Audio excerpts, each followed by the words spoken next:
ध्यान से सुनना है। आज सर का इंट्रोडक्शन हुआ है पहले दिन, हो गया है ना? मेरा जरूर नहीं है ना। ओम सभी को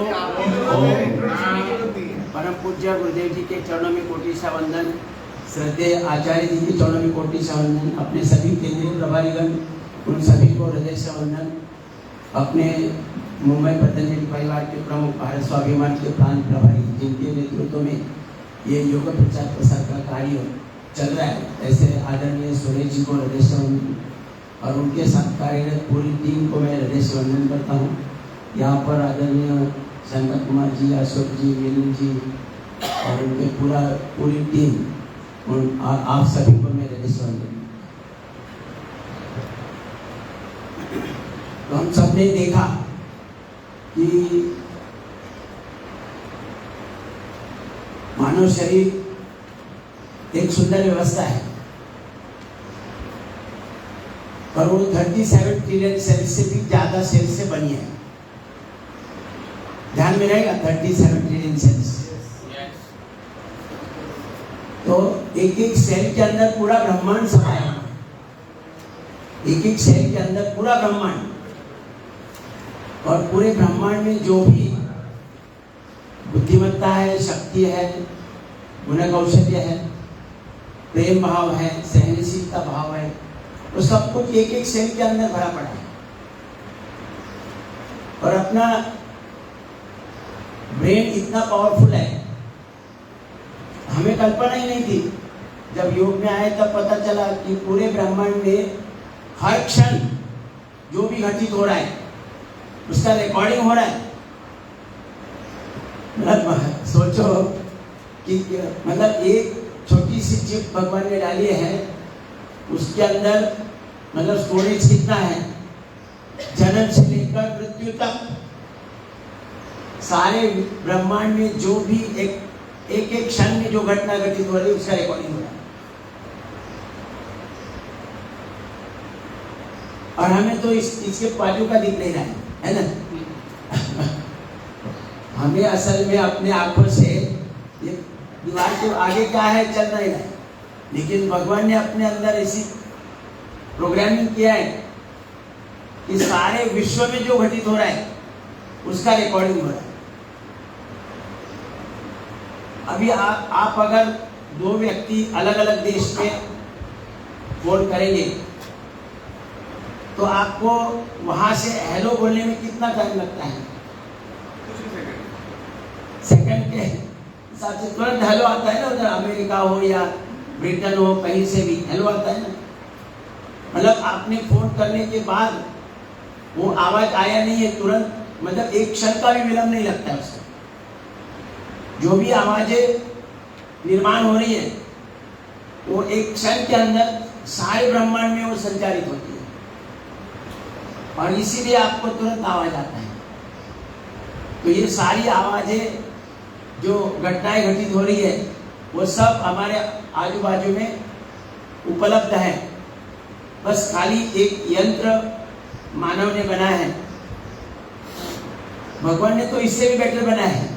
भगवान तो अपने आप ले रहा है, स्टोर भी कर रहा है, सेव भी कर रहा है, लेकिन हमें अपना ही पर्टिकुलर इंसिडेंट चाहिए या पर्टिकुलर व्यक्ति का फोन चाहिए तो हमें एक इंस्ट्रूमेंट है, वो बराबर हमारा ही व्यक्ति का आवाज देता है।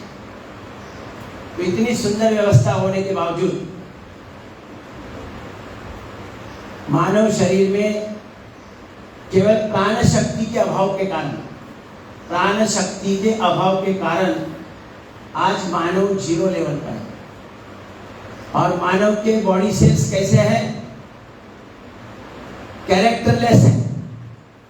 सभी बॉडी सेल्स कैसे हैं? कैरेक्टरलेस है। अगर वो अपने कैरेक्टर में होंगे तो भगवत स्वरूप रहेंगे। उस दिन हमने देखा,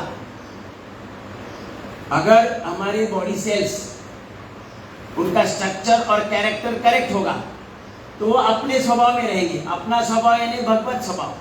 हम सभी परमात्मा की संतानें हैं, तो हमारा स्वभाव परमात्मा जैसा ही है और परमात्मा जैसी ही शक्ति, गुणवत्ता, गुण कौशल्य, बुद्धिमत्ता, ब्रिलियंसी प्रेम भाव, सहनशीलता भाव, ये सब कुछ भगवान जैसे परमात्मा जैसा ही है, उसमें कोई कमी नहीं है। बस केवल कमी है प्राण शक्ति की, जिसके कारण, अभाव के कारण आज हमारी समस्त ये जो व्यवस्था है सुप्त अवस्था में, सॉफ्टवेयर की फाइलें नहीं ओपन होती। बस ऐसा ही जन्म होता है, खा पी कर बड़े हो जाते हैं, पढ़ लिख कर कुछ डिग्री डिप्लोमा PhD हासिल करते हैं, फिर नौकरी धंधा करके शादी करके बच्चे होते हैं, और ऐसा ही जीवन जीते जीते एक दिन चले जाते हैं। कहीं नाम नहीं होता है, कुछ नहीं, है ना। लेकिन जिनके भी शरीर में पर्याप्त प्राण शक्ति उपलब्ध हुई, उन लोगों की ओरिजिनल सॉफ्टवेयर की फाइलें भी ओपन हो गई, ऐप भी एक्टिवेट हो गए। उस कारण वो इस विश्व में महानतम कार्य कर पाए, और आज उन्हें सब विश्व पहचानता है। पहचानते ही नहीं, कुछ गिने चुने लोग, उनको सारा विश्व पहचानता है। कहीं ऐसा नहीं है कि महात्मा गांधी जी का नाम ले और किसी को बोले कि मुझे पता नहीं है ना। ऐसा हो सकता है? और हमारा नाम ले तो कोई नहीं पहचानता, बाजू वाले बिल्डिंग में नहीं पहचानता। या मतलब ये हाल किस कारण है? तो प्राण शक्ति के अभाव के कारण। और प्राण तो भरपूर है ना, प्राण तो भरपूर है, लेकिन उसे रिसीव करने की जो रिसेप्शनिस्ट है, वो कौन है रिसेप्शनिस्ट?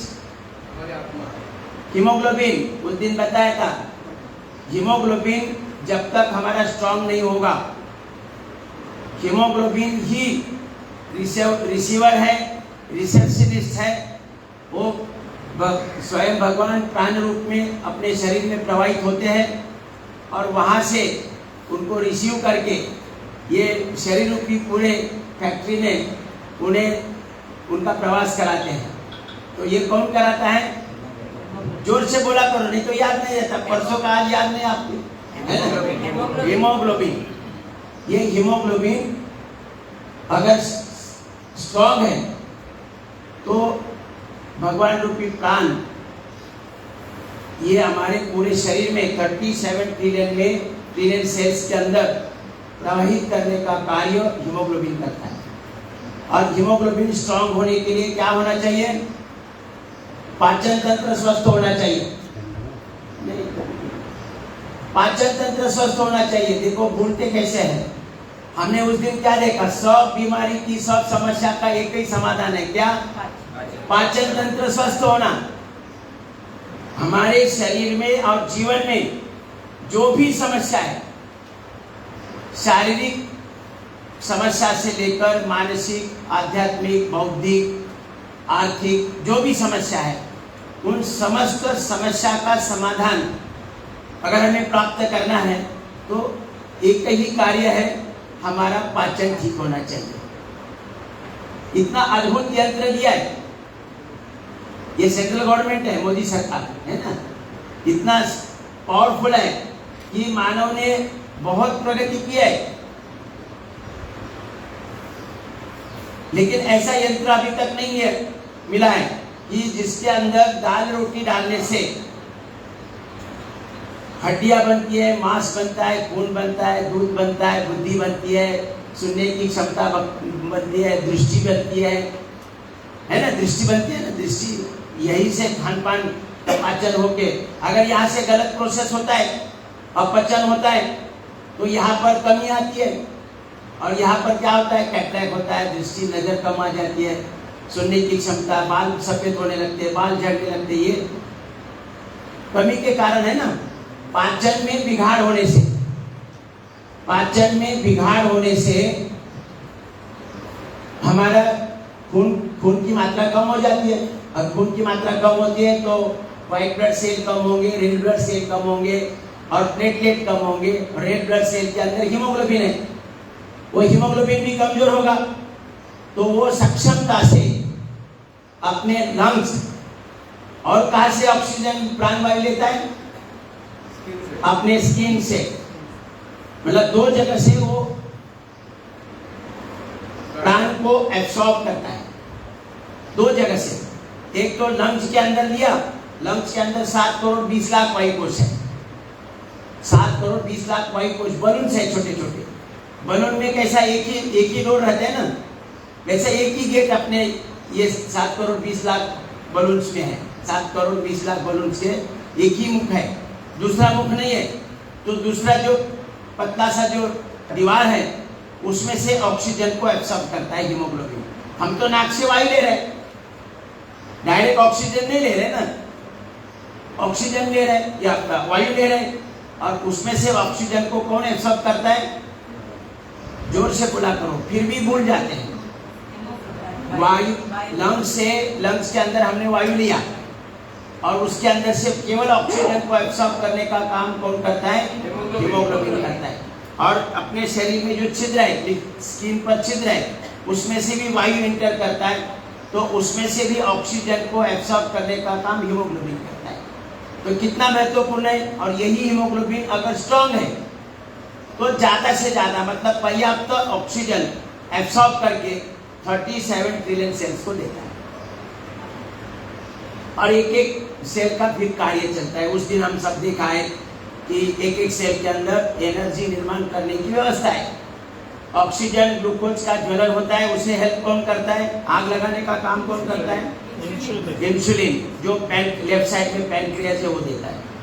तो इतना मतलब कितना सिंपल है आरोग्य संपन्न रहना।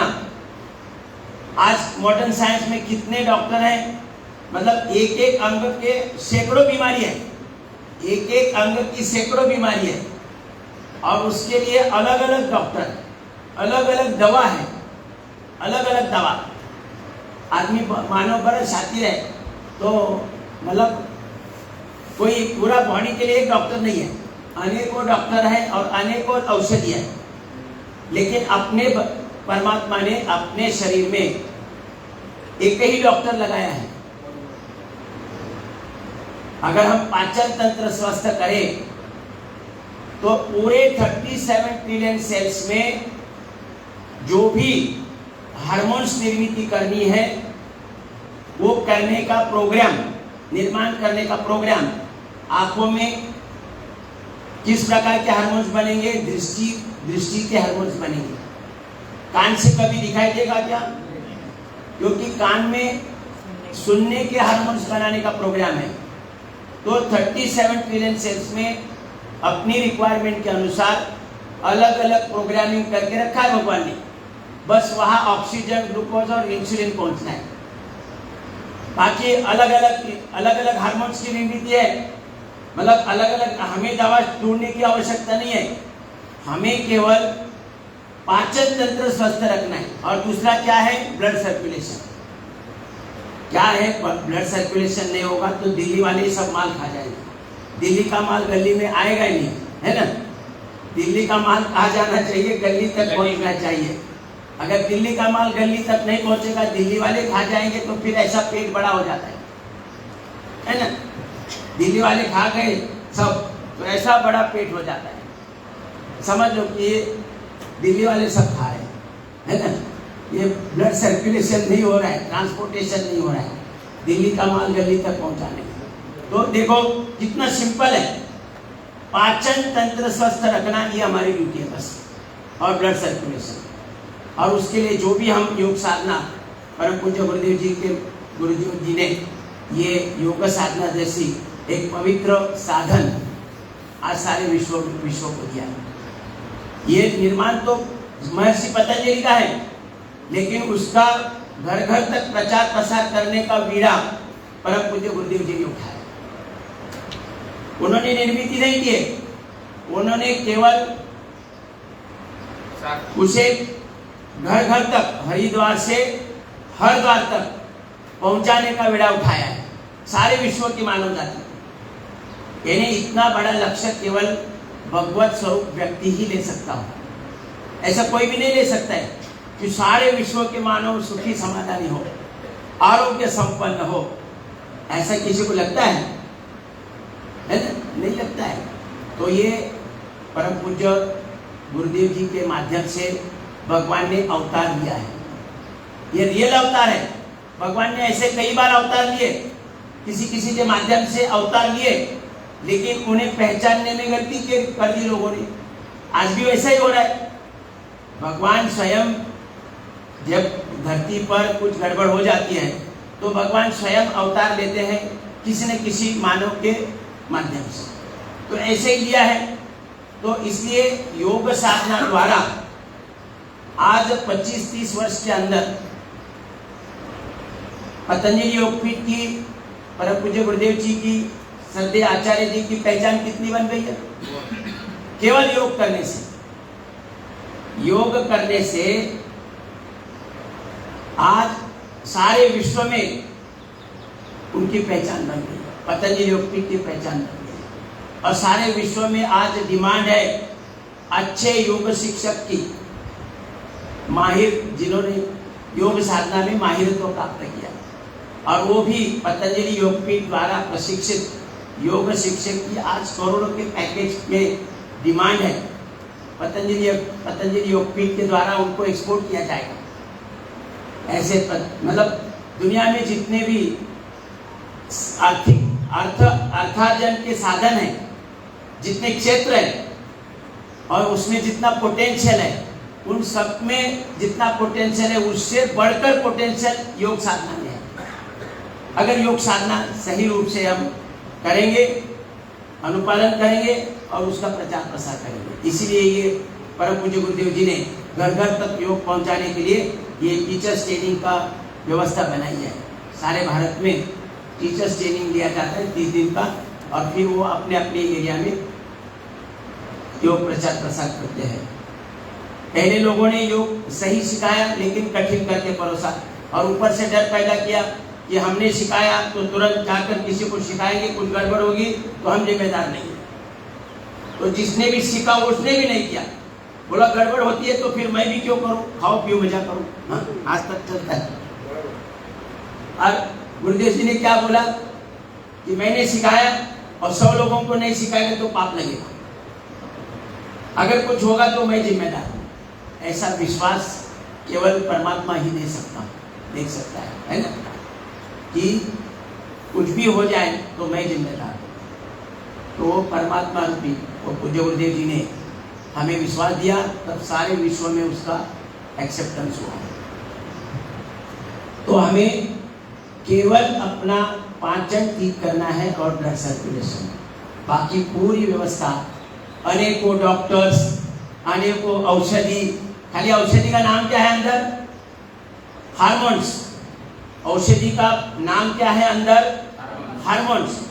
उसकी कमी आती है तो हम डॉक्टर के पास जाते हैं, और डॉक्टर बाहर से इंजेक्शन, गोली, लिक्विड वगैरह देता है, तब वो हार्मोन्स की पूर्ति होती है।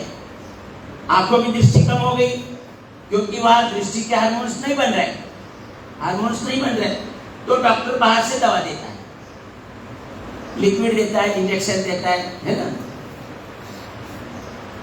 तो उसे क्या बोलते हैं? बाहर से देता है तो औषधि, और अंदर निर्माण हो रहा है तब उसका नाम क्या है?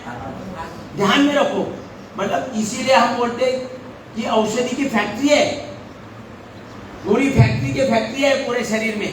37 ट्रिलियन सेल्स में उन एक सेल का कार्य करने के लिए जीवन भर जिस प्रकार के हार्मोन्स चाहिए उस प्रकार के हार्मोन्स निर्माण करने का प्रोग्राम किया है, सॉफ्टवेयर डेवलप किया है। एक सेल के अंदर अलग अलग सॉफ्टवेयर है, तो वो अपना अपना अलग हार्मोन्स तैयार करके पूरे शरीर का संचालन होता है। और उसमें 19-20 नहीं है, परफेक्ट हार्मोन्स बनते हैं। परफेक्ट कब बनेंगे? जब हमारे 37 ट्रिलियन सेल्स का स्ट्रक्चर और कैरेक्टर करेक्ट होगा। आज हमारे सेल्स कैसे हैं? कैरेक्टरलेस। बोलो, शरण की कोई बात नहीं, कैरेक्टरलेस है। इसीलिए तो आज 0 लेवल पर है। सब सारे विश्व में गड़बड़ी वाला ही काम करते हैं, हर कोई गड़बड़ी वाला ही काम करते हैं, सही काम नहीं करते। ये अगर कैरेक्टर में होंगे जो व्यक्ति, वो परमात्मा की सभी संतानें, ये जो पूरी निर्मिति है ना, ये भगवान की है। मानव है, केवल मानव नहीं तो पशु पक्षी, जीव जंतु, ये सब भगवान की निर्मित है, वो भगवान की संतान है। ये हमें जो दिख रहे हैं पेड़ पौधे, वो सब भगवान के संतानें हैं, बराबर, भगवान की निर्मित है। तो इन पर, इनकी तरफ, इनके प्रति जब प्रेम भाव होगा जिस व्यक्ति का, तो समझ लेना कि आपने सेल्स कैरेक्टर में आ गए। सिंपल है कि नहीं? किसी के भी प्रति द्वेष भाव नहीं है, ऐसा जब खुद को प्रतीत होगा तब समझ लेना कि मेरे बॉडी सेल्स अपने ओरिजिनल कैरेक्टर में आ गए हैं, है ना? तब तक वो कैरेक्टरलेस है। थोड़ा सा यहाँ जाते जाते किसी का धक्का लग गया तो बोलते डोले फूटे गए, बोलते कि नहीं? हाँ, दिखता नहीं है। तो माने थोड़ा सा भी सहनशील भाव नहीं है। भगवान ने तो अपार सहनशीलता भाव दिया है, लेकिन वो कब? जब ओरिजिनल सॉफ्टवेयर की फाइलें ओपन होगी, ऐप एक्टिवेट होंगे। 37 ट्रिलियन सेल्स में 37 ट्रिलियन ऐप डाउनलोड करके रखे भगवान ने, कि मानव इन सभी का लाभ उठाकर अपना जीवन सफल संपन्न करे।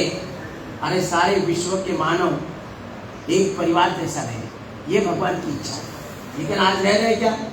सारे एक देश दूसरे देश को खत्म कर रहा है ना? एक अपना एक राज्य दूसरे राज्य को द्वेष भाव से देख रहे हैं कि नहीं? हाँ, बेलगांव कारवार चल रहा है, पिछले 60-70 साल से चल रहा है बेलगांव कारवार। वो सवाल छुपता ही नहीं है, कुछ है ही नहीं है, क्योंकि हमारी गड़बड़ियां मानव के ब्रेन में है। ब्रेन सेल कैरेक्टरलेस होने के कारण बेकार का झगड़ा चल रहा है। वही सारे अभी भारत पाकिस्तान युद्ध चल रहा है, भारत चीन चल रहा है, खाली ब्रेन सेल में क्या है? डिसऑर्डर है, इसी कारण चल रहे हैं, गड़बड़ी चल रही है खाली बेकार का। अभी जो कि कई सारे प्राइम मिनिस्टर, कई सारे लोग चल बसे, उनको क्या मिला? कुछ नहीं मिला, लेकिन पता ना होने के कारण झगड़ा चल रहा है। और उसके लिए पूरे लाखों की तादाद में, करोड़ों की तादाद में सैन्य मर रहे हैं, पूरा देश की संपत्ति उसके लिए यूटिलाइज की जा रही है। तो ये सब जो गड़बड़ है, यहाँ दूध वाला पानी मिलाता है दूध में, है ना? वानी अनाज में कंकड़ मिलाता है कि नहीं? उसी कलर के चावल में उसी कलर के, ये हल्दी में उसी कलर की मिट्टी मिलाता है ना? तो सब गड़बड़ चल रही है। सास बहू का झगड़ा हो रहा है, भाई भाई का झगड़ा हो रहा है, माता पिता को बच्चे नहीं पहचान रहे हैं। माता पिता ने बड़ा किया, बड़े मेहनत से बड़ा किया, बड़ा अधिकारी बन गया, तो माता पिता को घर से निकाल दिया। अभी इनका कोई काम नहीं है, इनका तो उन्होंने ड्यूटी बनी, और ऊपर से बोलते हैं ऐसा, वो तो उन्होंने जन्म दिया तो उनकी ड्यूटी बनती है हमें पाल पोस कर बड़ा करना, इससे कुछ ज़्यादा महत्व नहीं है। तो ये सब कुछ है जो हमारे शरीर में प्राण शक्ति के कमी के कारण आज हमारी 37 ट्रिलियन सेल्स में पर्याप्त एनर्जी निर्माण ना होने के कारण ओरिजिनल सॉफ्टवेयर की फाइलें ओपन नहीं होती है, और हमारा शरीर आरोग्य संपन्न नहीं है। आज हर घर में हर कोई बीमार है, हर कोई बीमार है, चाहे वो शारीरिक दृष्टि नहीं होगा तो मानसिक दृष्टि बीमार है, लेकिन है, हर कोई बीमार है।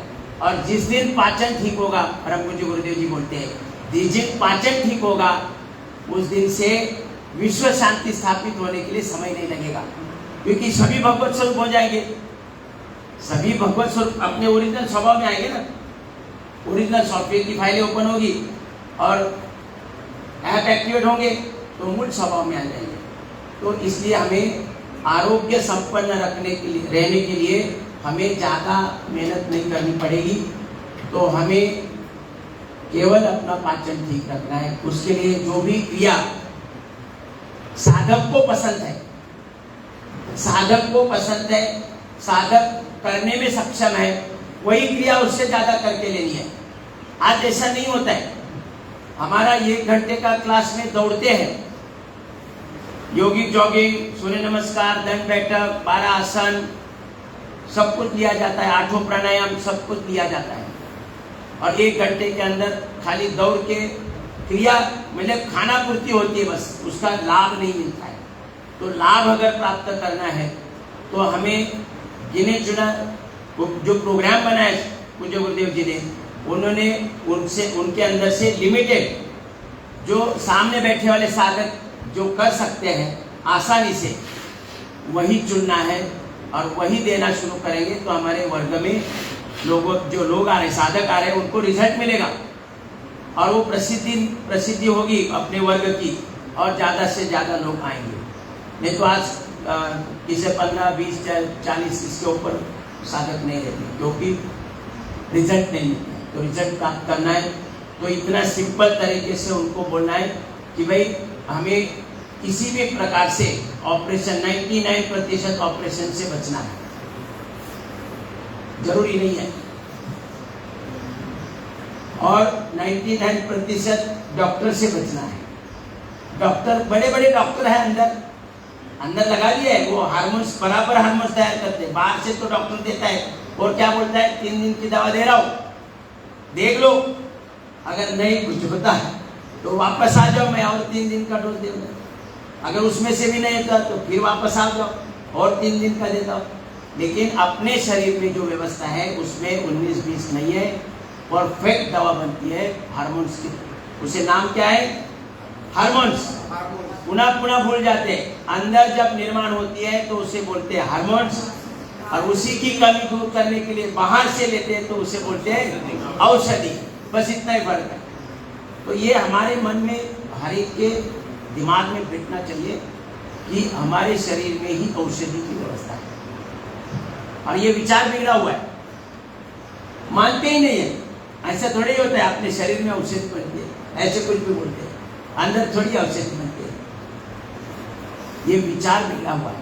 सब कुछ अंदर है, बाहर से कोई दवा लेने की आवश्यकता ही नहीं।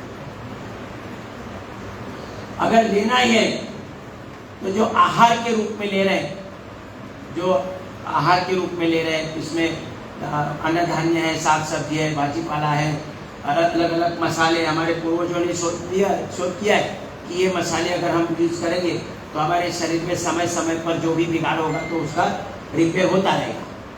अलग अलग वनस्पति है, पेड़ पौधे हैं, उनके पत्ते खाएंगे, फूल खाएंगे तो भी हमारे शरीर में आवश्यक बदलाव होता रहेगा। जैसे नीम के पत्ते खाते रहेंगे तो शरीर में कभी कोई रोग का जीवाणु पैदा ही नहीं होगा। नीम के पत्ते अगर नियमित रूप से कभी कभी भी खाते रहेंगे तो कोई जीवाणु पैदा ही नहीं होगा। ये हमारे ऋषियों की खोज है, इसलिए उसके डॉक्टर की जरूरत नहीं। लेकिन ये पूरा ज्ञान जो है वो कहीं सुप्त हो गया था, तो परम पूज्य गुरुदेव जी के माध्यम से ये दोबारा उसे लोगों तक पहुंचाने का कार्य हो रहा है। तो समझ में आया कि हमारी प्राण शक्ति उपलब्ध होने के लिए हमें क्या करना है, बरोबर अभी बराबर याद आ गया। और पाचन ठीक करने के लिए गिनी चुनी क्रिया करनी है। भले 8 प्राणायाम 8 प्राणायाम करें, लेकिन जो व्यायाम की प्रक्रिया है, व्यायाम से हमारे हार्डवेयर ठीक होते हैं, व्यायाम से हमारे हार्डवेयर ठीक होते हैं, और प्राणायाम से हमारी सॉफ्टवेयर की फाइलें ओपन होती है, और ध्यान से हमारे ऐप एक्टिवेट होते हैं।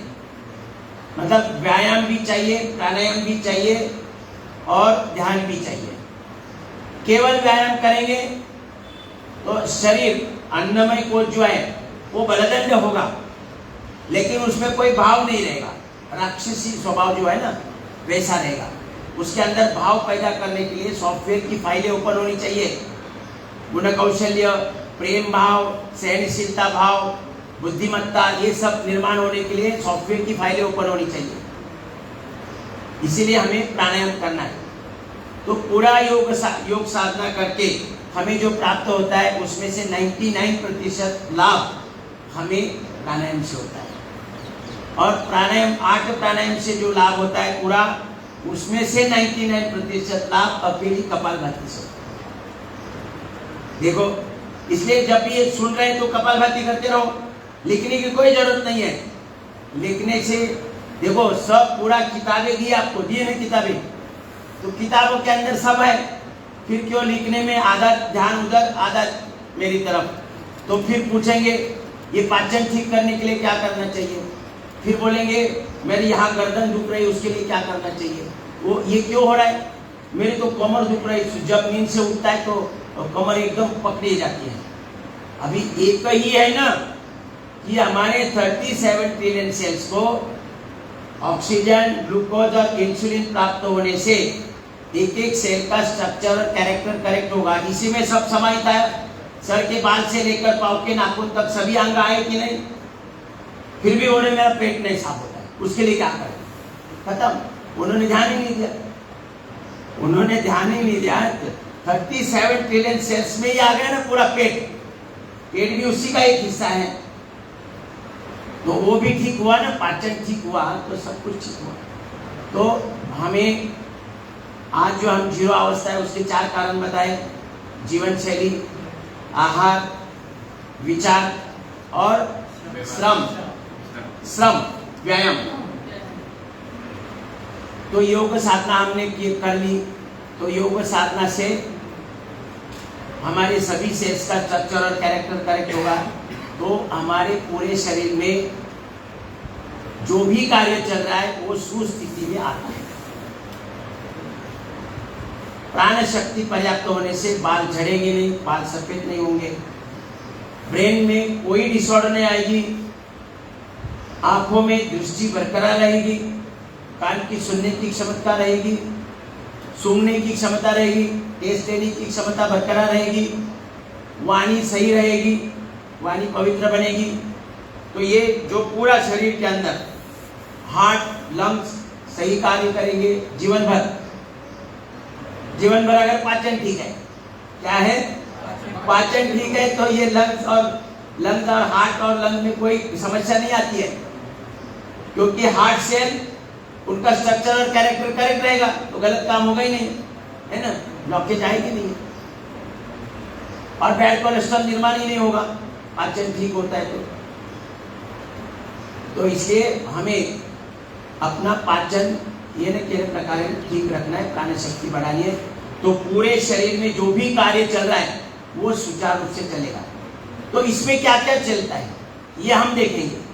मतलब उसके अंदर अभी आरोग्य संपन्न रखने का तो मंत्र मिल गया कि नहीं, फिर हमें देखना है कि हमें लोगों को बताना पड़ेगा ना क्या क्या होता है कि भाई ये ऐसा होने से पूरा शरीर का कार्य सुचारू रूप से होता है, सुचारू रूप से होता है। पोपटराव आपने तो बोला, लेकिन क्या क्या होता है वो तो बोलो, है ना? तो हमारा पंच प्राण और 5 उप प्राण सबल होते हैं और उन्हें बैलेंस भी आ जाता है, उनके अंदर बैलेंस भी आ जाता है। प्राण अपान उदान समान व्यान। बोले एक बार, प्राण अपान उदान समान व्यान। और 5 उप प्राण है: देवदत्त, नाग, कृंकल, कूर्म और धनंजय। ये 5 प्राण और 5 उप प्राण सबल होते हैं, मतलब धष्टपुष्ट होते हैं और उनमें बैलेंस भी रहता है। यही अपने पूरा शरीर का और जीवन का एक एक सेल का जो कार्य है उन्हीं के द्वारा संचालित होता है। तो प्राण, अभी अगर आपको कोई पूछेगा कि भाई प्राण अपान उदान समान व्यान, देवदत्त, नाग, कृंकल, कूर्म और धनंजय, ये प्राण तो एक ही है, फिर अलग नाम क्यों दिए? अलग अलग नाम क्यों है भाई? प्राण तो वही कार्य कर रहा है ना, तो प्राण को फिर अलग अलग नाम कैसे आए? जैसे शरीर के अलग अलग नाम, पैर, हाथ, पेट, ऐसे नहीं, सुनो, हमारे घर में इलेक्ट्रिसिटी आती है 240 वोल्टेज बोर्ड में, तो वहां से मोबाइल में 240 वोल्टेज दे के करो, क्या होगा? फट जाएगा ना। मतलब वहां 5-10 वोल्टेज चाहिए, बरोबर? वहां 5-10 वोल्टेज चाहिए। फिर एक आधा ट्रांजिस्टर है छोटा छोटा, उसको कितना चाहिए? 30 वोल्टेज चाहिए। और ये वॉशिंग मशीन है तो उसको तो 240 वोल्टेज चाहिए। मतलब अपने घर के अंदर उपयोग अनुसार, उस इंस्ट्रूमेंट अनुसार वोल्टेज दिया जाता है कि नहीं? अगर ज्यादा वोल्टेज आएगा तो मोबाइल में 240 छोड़ दिया, बोले क्या होता है देख लेंगे, फूट जाएगा। वैसे ही हमारे शरीर में भी ऐसे मोबाइल सर के ये इंस्ट्रूमेंट है ना, ये इंस्ट्रूमेंट है यहाँ पर, तो उसे 240 चलेगा नहीं है, उसमें कम चाहिए। तो उसके लिए भगवान ने अपने नाभि वहां ये 5 वोल्टेज देने के लिए क्या कर रहे हैं हम लोग? कन्वर्टर लगा रहे, कन्वर्टर।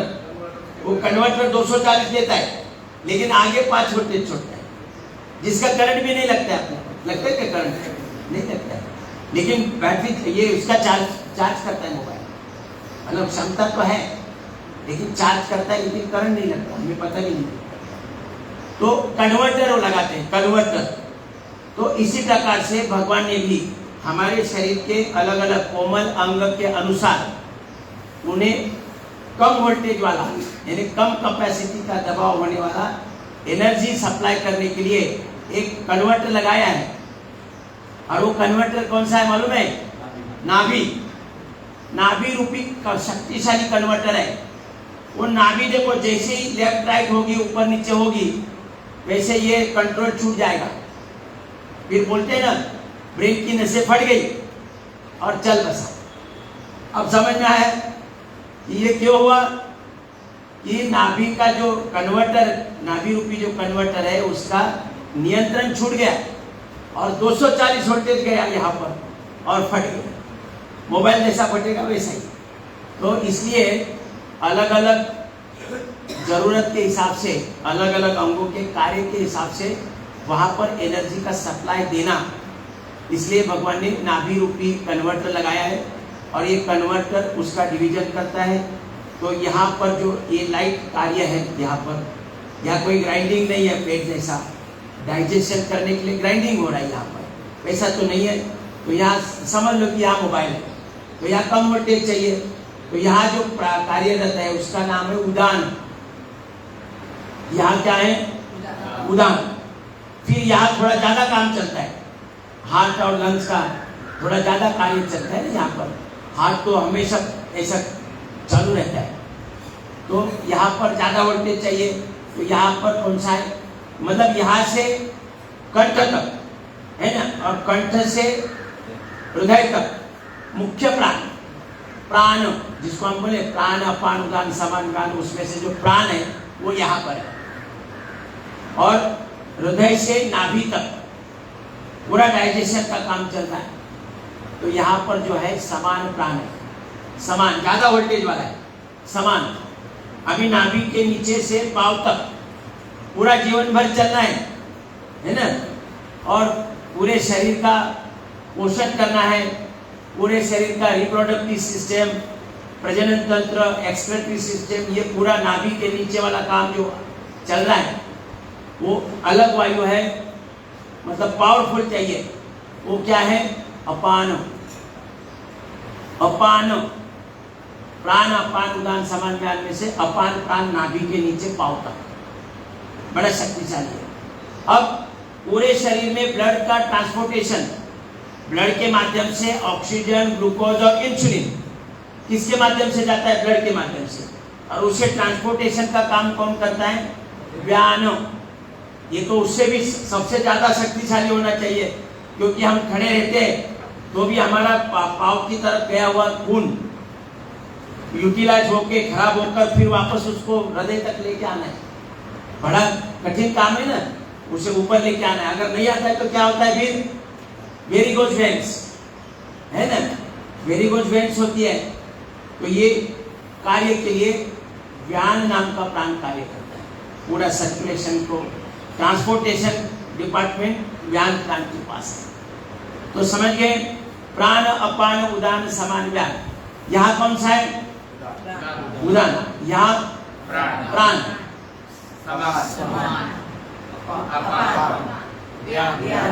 बराबर हो गए। और इसका डिस्ट्रीब्यूशन कौन कर रहा है? नाभि। इसका डिस्ट्रीब्यूशन काम कार्य कौन कर रहा है? नाभि। नाभि इसीलिए हर समय नाभि दिख रहे, नाभि दिखती है, नाभि दिखती बोलते हैं ना, मतलब नाभि जगह छोड़ते ही बीमारी आ जाती है। नाभि जगह छोड़ते ही बीमारी आ जाती है। जब तक नाभि अपनी जगह पर है, बीमारी आ ही नहीं सकती, क्योंकि मुख्य कार्य किन कौन कर रहा है? प्राण। और प्राण का डिवीजन कौन कर रहा है? नाभि। जब पूछा जाए तो पूछो, किसको भी भ्रम होगा ना। फिर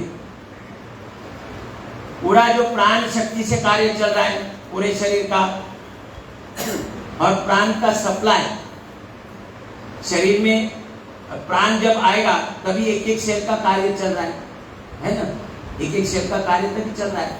तो प्राण को नियंत्रित कौन कर रहा है? नाभि, नाभि के द्वारा। तो नाभि जगह छोड़ देती है तो प्राण का डिवीजन गड़बड़ हो जाता है और फिर किसी न किसी अंग में कोई बीमारी आ जाती है। मतलब वहां के सेल्स को पर्याप्त ऑक्सीजन ना मिलने के कारण उसमें डिसऑर्डर आ जाता है। कितना सिंपल है। तो नाभि अपने पहले गांव के अंदर क्या करते थे, नाभि दिख गई है तो क्या करते थे, उसके ऊपर एक दिया लगाते थे, दिया लगाते, फिर कांच का ग्लास रखते थे, उसमें दिया तुरंत बुझ जाता था, मतलब पूरा ऑक्सीजन जल जाता था और वैक्यूम तैयार हो जाती थी। वैक्यूम होने के कारण पेट की तरफ से खिंचाव आ जाता है, पेट को खींचा जाता है, नाभि को ऊपर खींचा जाता है। तो यहाँ वहाँ गई नाभि अपनी जगह पर आ जाती है खिंचाव आने से। ये जैसे वैक्यूम तैयार होती है पेट को खींचा जाता है तो नाभि अपनी जगह पर आती है। ये साधारण उपाय सबको पता है ना। तो अभी तो हम कंद्रासन, जब हम कपालभाति कर रहे हैं, कपालभाति करने वाला व्यक्ति या मकरासन करने वाला, मरकटासन करने वाला व्यक्ति, कंद्रासन करने वाला व्यक्ति, भुजंगासन करने वाला व्यक्ति, उसकी नाभि कभी डिगेगी नहीं, तो बीमारी आने का सवाल ही नहीं है ना। क्योंकि नाभि जगह पर रहेगी तो प्राण का सप्लाई बराबर रहेगा और प्राण अपना कार्य करता है। एक एक सेल के अंदर पर्याप्त ऑक्सीजन, ग्लूकोज और इंसुलिन पहुंचा देता है। तो उसमें गड़बड़ी, सेल में एक एक सेल अपनी एनर्जी निर्माण होगी और एनर्जी पर सॉफ्टवेयर की फाइल ओपन होगी और कार्य कौन सा होगा, भगवान ने जिसके लिए प्रोग्रामिंग किया है वही कार्य होगा ना। ये ऐसा होगा क्या, आई सेल्स अभी कैटरेक्ट निर्माण कर रहे हैं तो कैटरेक्ट की तो कमांड ही नहीं है। भगवान ने जब कोडिंग किया प्रोग्राम तो उसमें थोड़ा ही ऐसा डाला है कि कुछ समय के बाद इसे आंखों में कैटरेक्ट निर्माण हो, ऐसी कमांड डाल सकते हैं भगवान।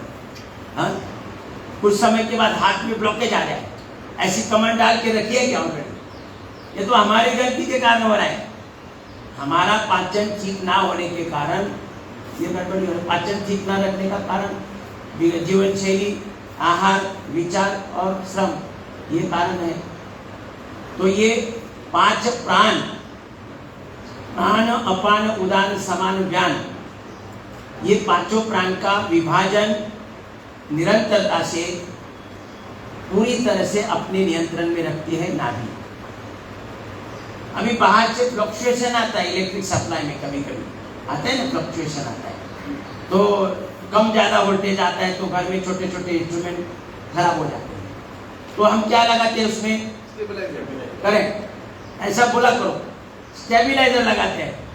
तो ब्रह्मांड में इतनी एनर्जी, ये शक्ति है, वो शक्ति में से ये शक्ति आ रही है तो उसमें भी फ्लक्चुएशन आ रहा है, तो उसमें भी अपने छोटे छोटे इंस्ट्रूमेंट खराब हो सकते हैं। Kidney, liver, intestine, pancreas, gallbladder, prostate, uterus, ओरी, हार्ट, लंग, ब्रेन, इसमें भी डिसऑर्डर, गड़बड़ हो सकती है। इसीलिए ये स्टेबलाइजर का काम भी नाभि ही करती है, मतलब फ्लक्चुएशन को रोके और समान मात्रा में प्राणवायु का सप्लाई दे दे। तो कितना महत्वपूर्ण कार्य है ये। नाभि हमारे जीवन का सेंटर पॉइंट है।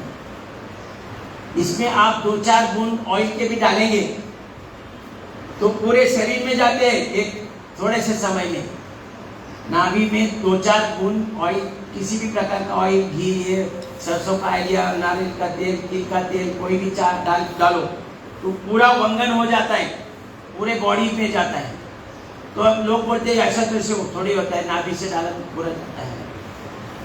अभी माँ के गर्भ में आप कोई कुछ नहीं है, हम कुछ नहीं थे, एक बिंदु था, है ना, एक बिंदु था, वो बिंदु 2 बिंदु को एक किया, किसने किया, प्राण ने किया, है ना। और फिर यहाँ नाभि, माँ के गर्भ में, माँ के गर्भ पेट से जो खाना आया नली के द्वारा, नाक के द्वारा, वही खा मतलब लेकर ये जो बिंदु था वो बढ़ता बढ़ता बढ़ता गया, है ना। उसमें फिर ये सब जो हमारा आज दिख रहा है अवतार, वो सब कहाँ से बना, कहाँ से लिया, नाभि से लिया ना। मतलब आंखें भी बनी, ब्रेन भी बना, हड्डियां भी बनी, सब वहीं से लेकर, यानी इसको सब पूरा पता है ना कि कहाँ क्या लगाया है, पता है कि नहीं। यहाँ माँ की गर्भ से पोषण तो लिया, लेकिन कहाँ कौन सी चीज लगाई है और अभी उनको कहाँ कौन सी चीज की कमी है, क्या है वगैरह सब पता है नाभि को। तो इसलिए नाभि की पहुंच पूरे भारत में है, समझ में, सेंट्रल पूरे बाल, सर के बाल से लेकर पाँव के नाखून तक नाभि की पहुंच है। इसलिए कभी भी ये नाभि गड़बड़ नहीं होनी चाहिए। लेकिन जो मैंने क्रिया बताई उतनी क्रिया जो रोज कर रहे हैं उसकी तो नाभि सरकने का या डिगने का सवाल ही नहीं आता है। अगर योग नहीं कर रहा है और नाभि जगह छोड़ दी है तो उसको थोड़ा पादांगुष्ठन आसन प्रसन्न कराओ या कंद्रासन कराओ, मरकट आसन कराओ, भुजंगासन कराओ, ठीक हो जाएगी। कपालभाति कराओ, नाभि अपने अपनी जगह पर आ जाएगी। उसके लिए डॉक्टर के पास दौड़ते हैं, मुझे बीमारी किस कारण आई, नाभि ने जगह छोड़ी। इसीलिए सब शरीर में जो कार्य चल रहा है, नाभि जब प्राण को नियंत्रित रखेगी तब शरीर में कोई बिगाड़ नहीं आएगा। तो अपने 5 प्राण समझ गए, प्राण, अपान, उदान, समान ज्ञान। फिर देवदत्त, नाग, कुंकल, कूर्मा और धनंजय, सब वो बुक के हैं, बुक में अंदर है। आप लिखने के प्रयास ही मत करो, सब पूरा बुक में जो लिखा है वही मैं बोल रहा हूँ, अलग से कुछ बोल नहीं रहा हूँ। तो फिर से बोलो, देवदत्त, नाग, कुंकल, कूर्म, धनंजय। तो ये 5 उपप्राण हमारा सुरक्षा कवच है, हमारा सुरक्षा कवच है। अंदर बाहर से सुरक्षा कवच निर्माण होता है। ये देवदत्त जो है, हमें छींक आती है ना, छींक आती है हर बार, थोड़ा सा नाक में देखो ऐसा थोड़ा सा कपड़ा भी हम डालेंगे, कागज टुकड़ा, तो क्या होता है, छींक आती है कि तुरंत आती है। तो ये सुरक्षा कवच है हमारा, हमारे संपूर्ण शरीर के लिए सुरक्षा कवच का काम करता है ये छींक। अभी आप बोलेंगे छींक कैसी सुरक्षा कवच है, और छींक आते तो आदमी परेशान हो जाता है छींक के, तो ये कैसे सुरक्षा कवच है। अगर यहाँ ये देवदत्त नाम का उपप्राण कार्यरत नहीं है, आपको छींक नहीं आएगी। छींक नहीं आएगी तो क्या होगा, रात में आप सो गए, ये तो गेट खुला है, इसमें से रात में चींटी 2-4 चींटी अंदर जाएगी, लंग्स के अंदर जाएगी, आराम करेगी रात भर, सुबह सुबह मलमूत्र छोड़कर निकल जाएगी, आपको पता भी नहीं चलेगा, और पूरा लंग्स इन्फेक्ट होगा, है ना। और दूसरे दिन और सगे संबंधी को लेके आएगी, बोले चलो मस्त जगह है, एकदम वो तो सबको लेके आएगी। ऐसा रोज सिलसिला चलता तो क्या होगा। तो इसलिए छींक आवश्यक है, समझ में आ गए। छींक, ये छींक इसलिए है कि अनवांटेड चीज प्रवाहित ना हो, इसलिए हमें छींक की भावना दी है। तो इसलिए छींक हमारा सुरक्षा कवच है, नहीं तो पूरा शरीर इन्फेक्शन से बच जाएगा। इसलिए भगवान ने प्रिकॉशन दिया है। हमें भले ही पता नहीं है कि भाई छींक क्यों आती है, हाँ बार बार छींक रहा है, बार बार छींक रहा है, तो छींक अपना सुरक्षा कवच है। फिर नाग, नाग नाम का उपप्राण जो आंखों में कार्यरत है, आंखों का प्रोटेक्शन करता है, पलके झपकता है और हमेशा वाटर सप्लाई करता है। इसलिए जन्म से मृत्यु तक आंखों में आंसू है कि नहीं, कि ऐसे हो गया सूख गए। जब ये प्राण काम नहीं करेगा तो सूख जाती है, कभी कभी किसी सूख जाती है, आंसू नहीं बन रहा है, फिर ऐसा गिरता रहता है, मजा नहीं आता उसको देखने में।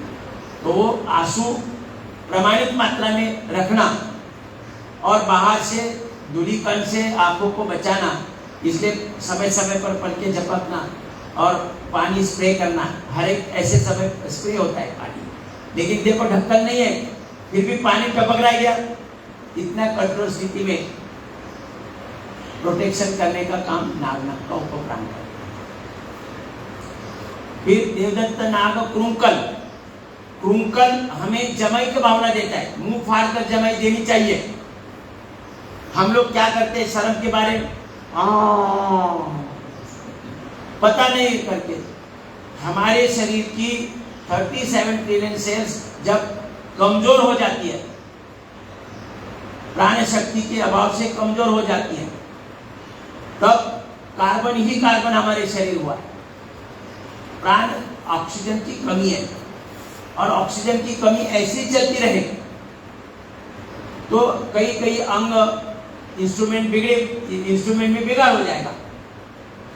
इसलिए भगवान ने ये योनि की व्यवस्था लगाई है। योनि मतलब मुंह फाड़ कर योनि करने से झट से कार्बन बाहर जाएगा और झट से ऑक्सीजन अंदर आएगा।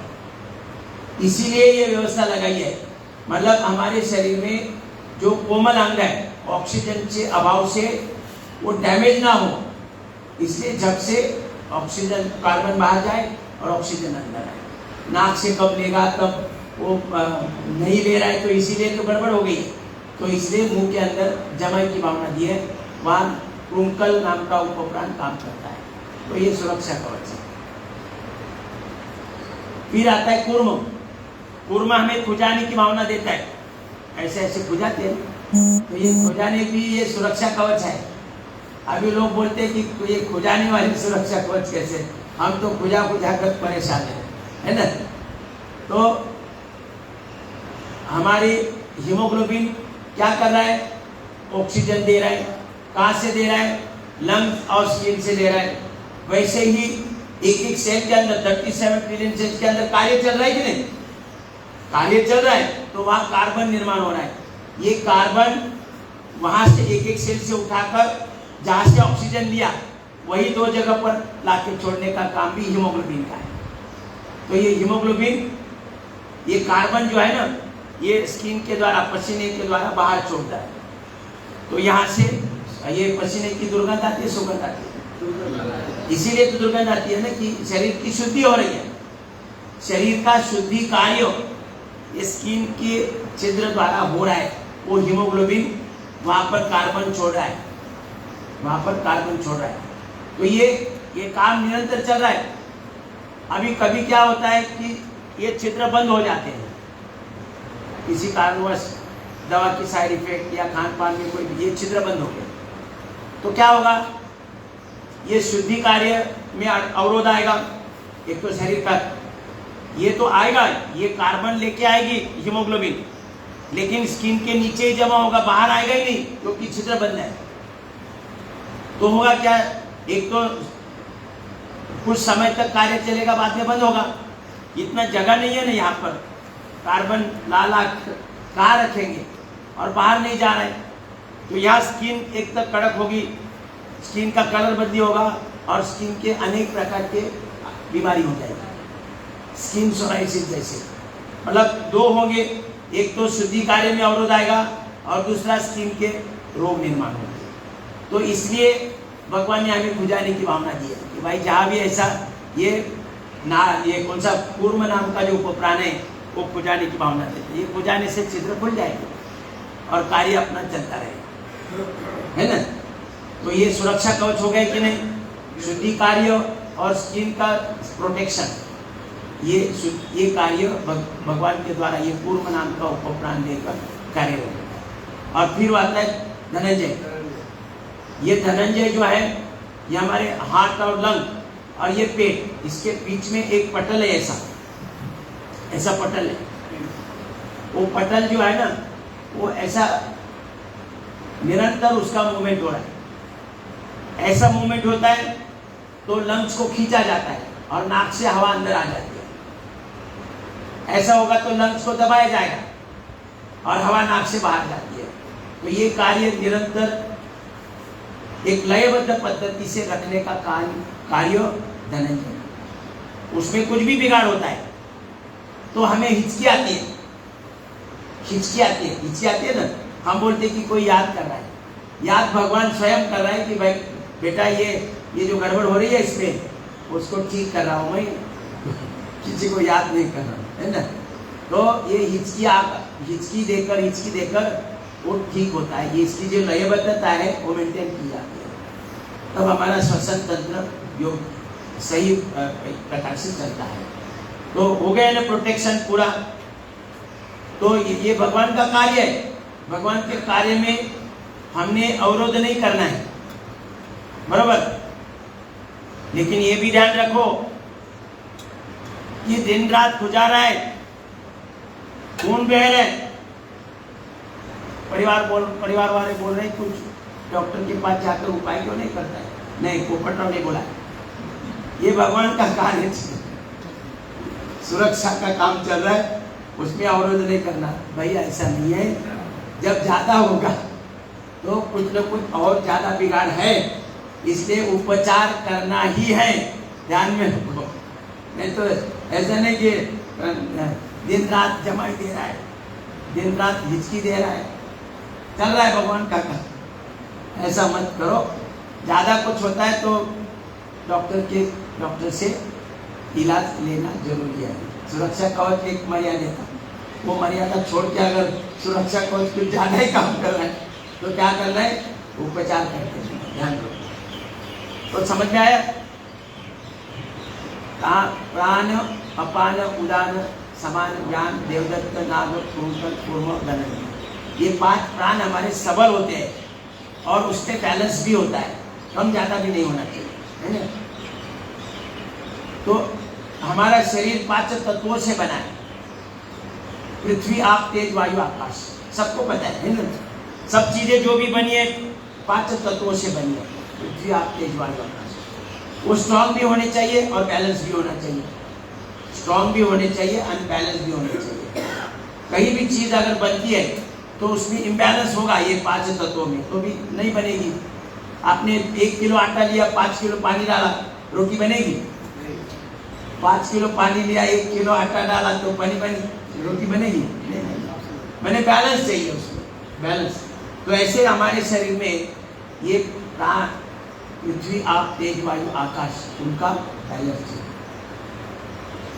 और ये सब सही होता है। मतलब 37 ट्रिलियन सेल्स का स्ट्रक्चर और कैरेक्टर करेक्ट होने से, माने पाचन तंत्र स्वस्थ होने से पृथ्वी आप तेज वायु आकाश, ये 5 तत्व स्ट्रांग भी होते और उन्हें बैलेंस भी साथ होता है, कोई तत्व ज्यादा कम नहीं होता। फिर हमारे शरीर में जो वात पित्त कफ है, वो भी सबल होते हैं और उनमें भी बैलेंस होता है। ये तो वात बढ़ेगा तो वात की बीमारी आ जाती है, कफ बढ़ेगा तो कफ की बीमारी आ जाती है, पित्त बढ़ेगा तो पित्त की बीमारी, मतलब उनमें इम्बैलेंस नहीं होना चाहिए। और वो बैलेंस मेंटेन तब होता है जब हमारे सेल्स का स्ट्रक्चर और कैरेक्टर करेक्ट, माने पाचन ठीक होने से कई सारी चीजें ठीक हो जाती है, मतलब कई सारी क्या पूरी की पूरी ठीक हो जाती है, बराबर। मतलब हमारे शरीर में जो अलग अलग कार्य चल रहे हैं वही कार्य ठीक होते हैं। हमारे पंच प्राण, 5 उपप्राण, 5 धातु, सॉरी 5 तत्व, वात पित्त कफ, त्रिदोष बोलते हैं। तो ये इसके बगैर तो शरीर चलेगा भी नहीं, भले ही दोष बोलते हैं, वो बिगाड़ होने के बाद तो दोष होता है। वात पित्त कफ के अंदर बिगाड़ होने के कारण उसे दोष होता है, लेकिन उनके बगैर कार्य नहीं चलेगा। वात होना चाहिए, पित्त होना चाहिए, कफ भी होना चाहिए, नहीं तो शरीर का काम ही चलेगा नहीं।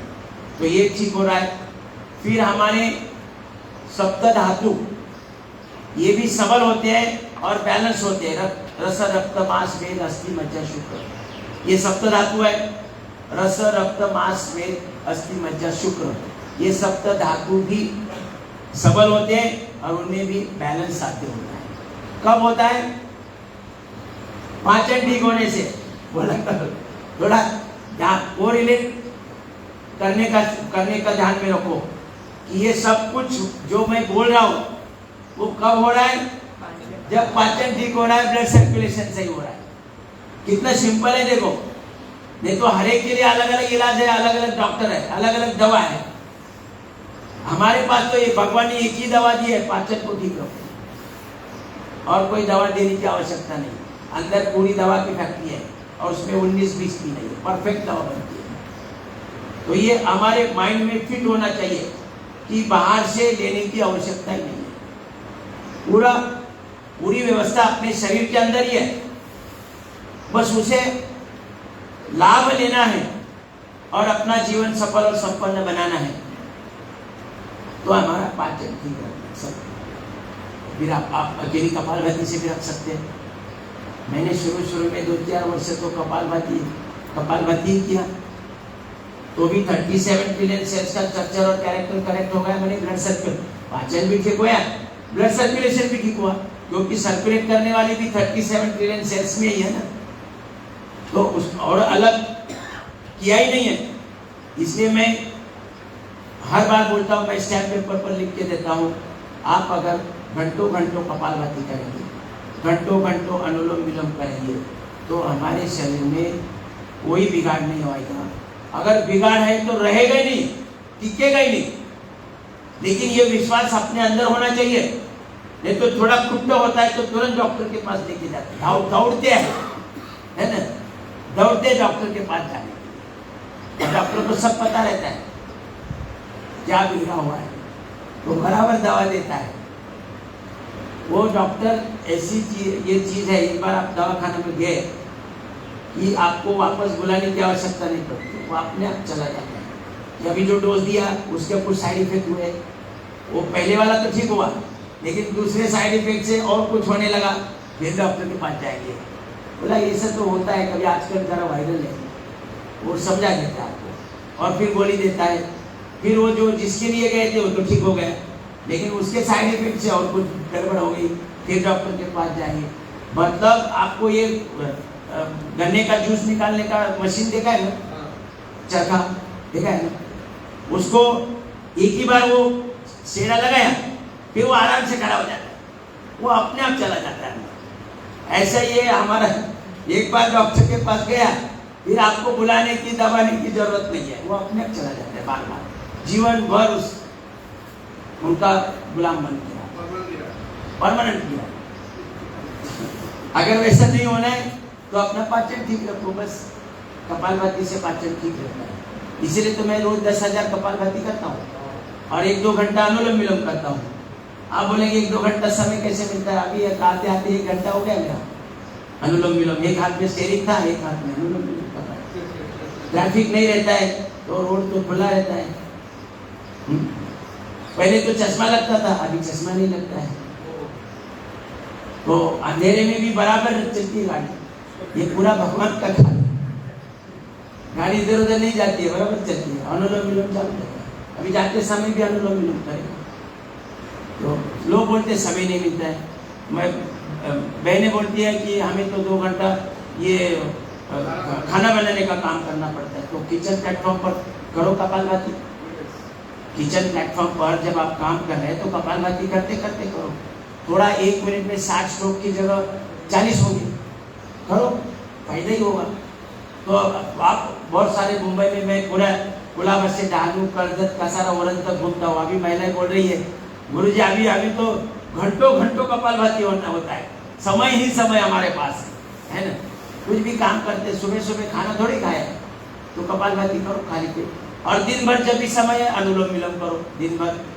ये दो भी करने से मैं स्टैम्प पेपर पे लिख के देता हूँ, हमारे शरीर में जीवन में कोई बीमारी नहीं आएगी, अगर है तो वो टिक नहीं पाएगी, कोई गारंटी। इसलिए हमें साधक जिस प्रकार के हैं, अभी साधक कोई क्रिया करने की स्थिति में ही नहीं है तो उसको कपालभाति अनुलोम विलोम करो, ठीक हो जाएगा। तो ये हमारे योग शिक्षक ने ध्यान में रखना है। नहीं तो अपना ये टीचर्स ट्रेनिंग में हमें इतना सिखाया है, वो सबके सब लेते रोज 1 घंटे के अंदर पूरा दौड़ के लेते हैं, तो इससे लोगों को फायदा नहीं होता है। किसी भी क्रिया का लाभ होने के लिए आसन में रुकना चाहिए या कपालभाति ज़्यादा करना चाहिए, अनुलोम विलोम ज़्यादा करना चाहिए, वो हम उतना नहीं होता है। इसलिए साधक को बोलो कि अलग से आधा घंटा कपालभाति करो घर में अलग से। क्या कि वो आते तो लेट 5 मिनट लेट है ना, थोड़े जल्दी आते हैं, लेकिन ज़्यादातर थोड़े धीरे कोई 5 मिनट के बाद, कोई 10 मिनट के बाद आता है, तो उसमें 10 मिनट गए। फिर जाते समय जब ब्राह्मणी उद्गीत प्रणव चल रहा है तब अपना ये मैट जमा करने में लगते रहते हैं, है ना। ऐसे धीरे ऐसे जैसे धीरे ऐसे करते हैं, उसमें से 10 मिनट चले जाते हैं, तो मिलते 40 मिनट। और ये 40 मिनट में पूरा प्रोग्राम करने से आज रिजल्ट नहीं मिल रहा है और इस कारण मेरी कक्षा थी 150-200 के नीचे कभी नहीं आती थी। 2006 में मैं कक्षा लेता था मुलुंड ईस्ट में फायर ब्रिगेड में, 200 के नीचे तो कभी संख्या नहीं आती थी। पूरा जगह थी वो भर जाता था और वो जगह मिलने के लिए आधा घंटा जल्दी आते बैठते थे कि मेरे साथ टेबल के सामने बैठे, तो इसलिए आधा घंटा पहले, लेट तो होने का सवाल ही नहीं है। और रोज अटेंडेंस लिया जाता था और जो भी आज नहीं आया 200 में से उनको तुरंत उसके फोन जाता था, भाई क्या है आज। उनको इतना मतलब अच्छा लगता था कि भाई देखो कोई तो पूछने वाला है। आज हमारे घर में हम अगर रात में कहीं लेट हो गए तो कोई फोन भी नहीं करता है, लेकिन यहाँ देखो हमारे मतलब परिवार बन गया है। हमारे यहाँ से भी फोन जाएगा। हमारे कदम काका और मांडे काका 85 इयर्स के थे, लेकिन दोनों का यही काम, 2-3 लोग और जोड़े थे उन्होंने, फोन करना है, कोई आया नहीं उसको फोन करना है और समस्या पूछनी है। और हर एक का फॉर्म भर के लेते थे, उसका नाम, पता, मोबाइल नंबर, उसका वेट, हाइट कितना है, फिर उसको क्या बीमारी है वो लिख के फॉर्मेट लिख फाइल बनाई थी उन्होंने।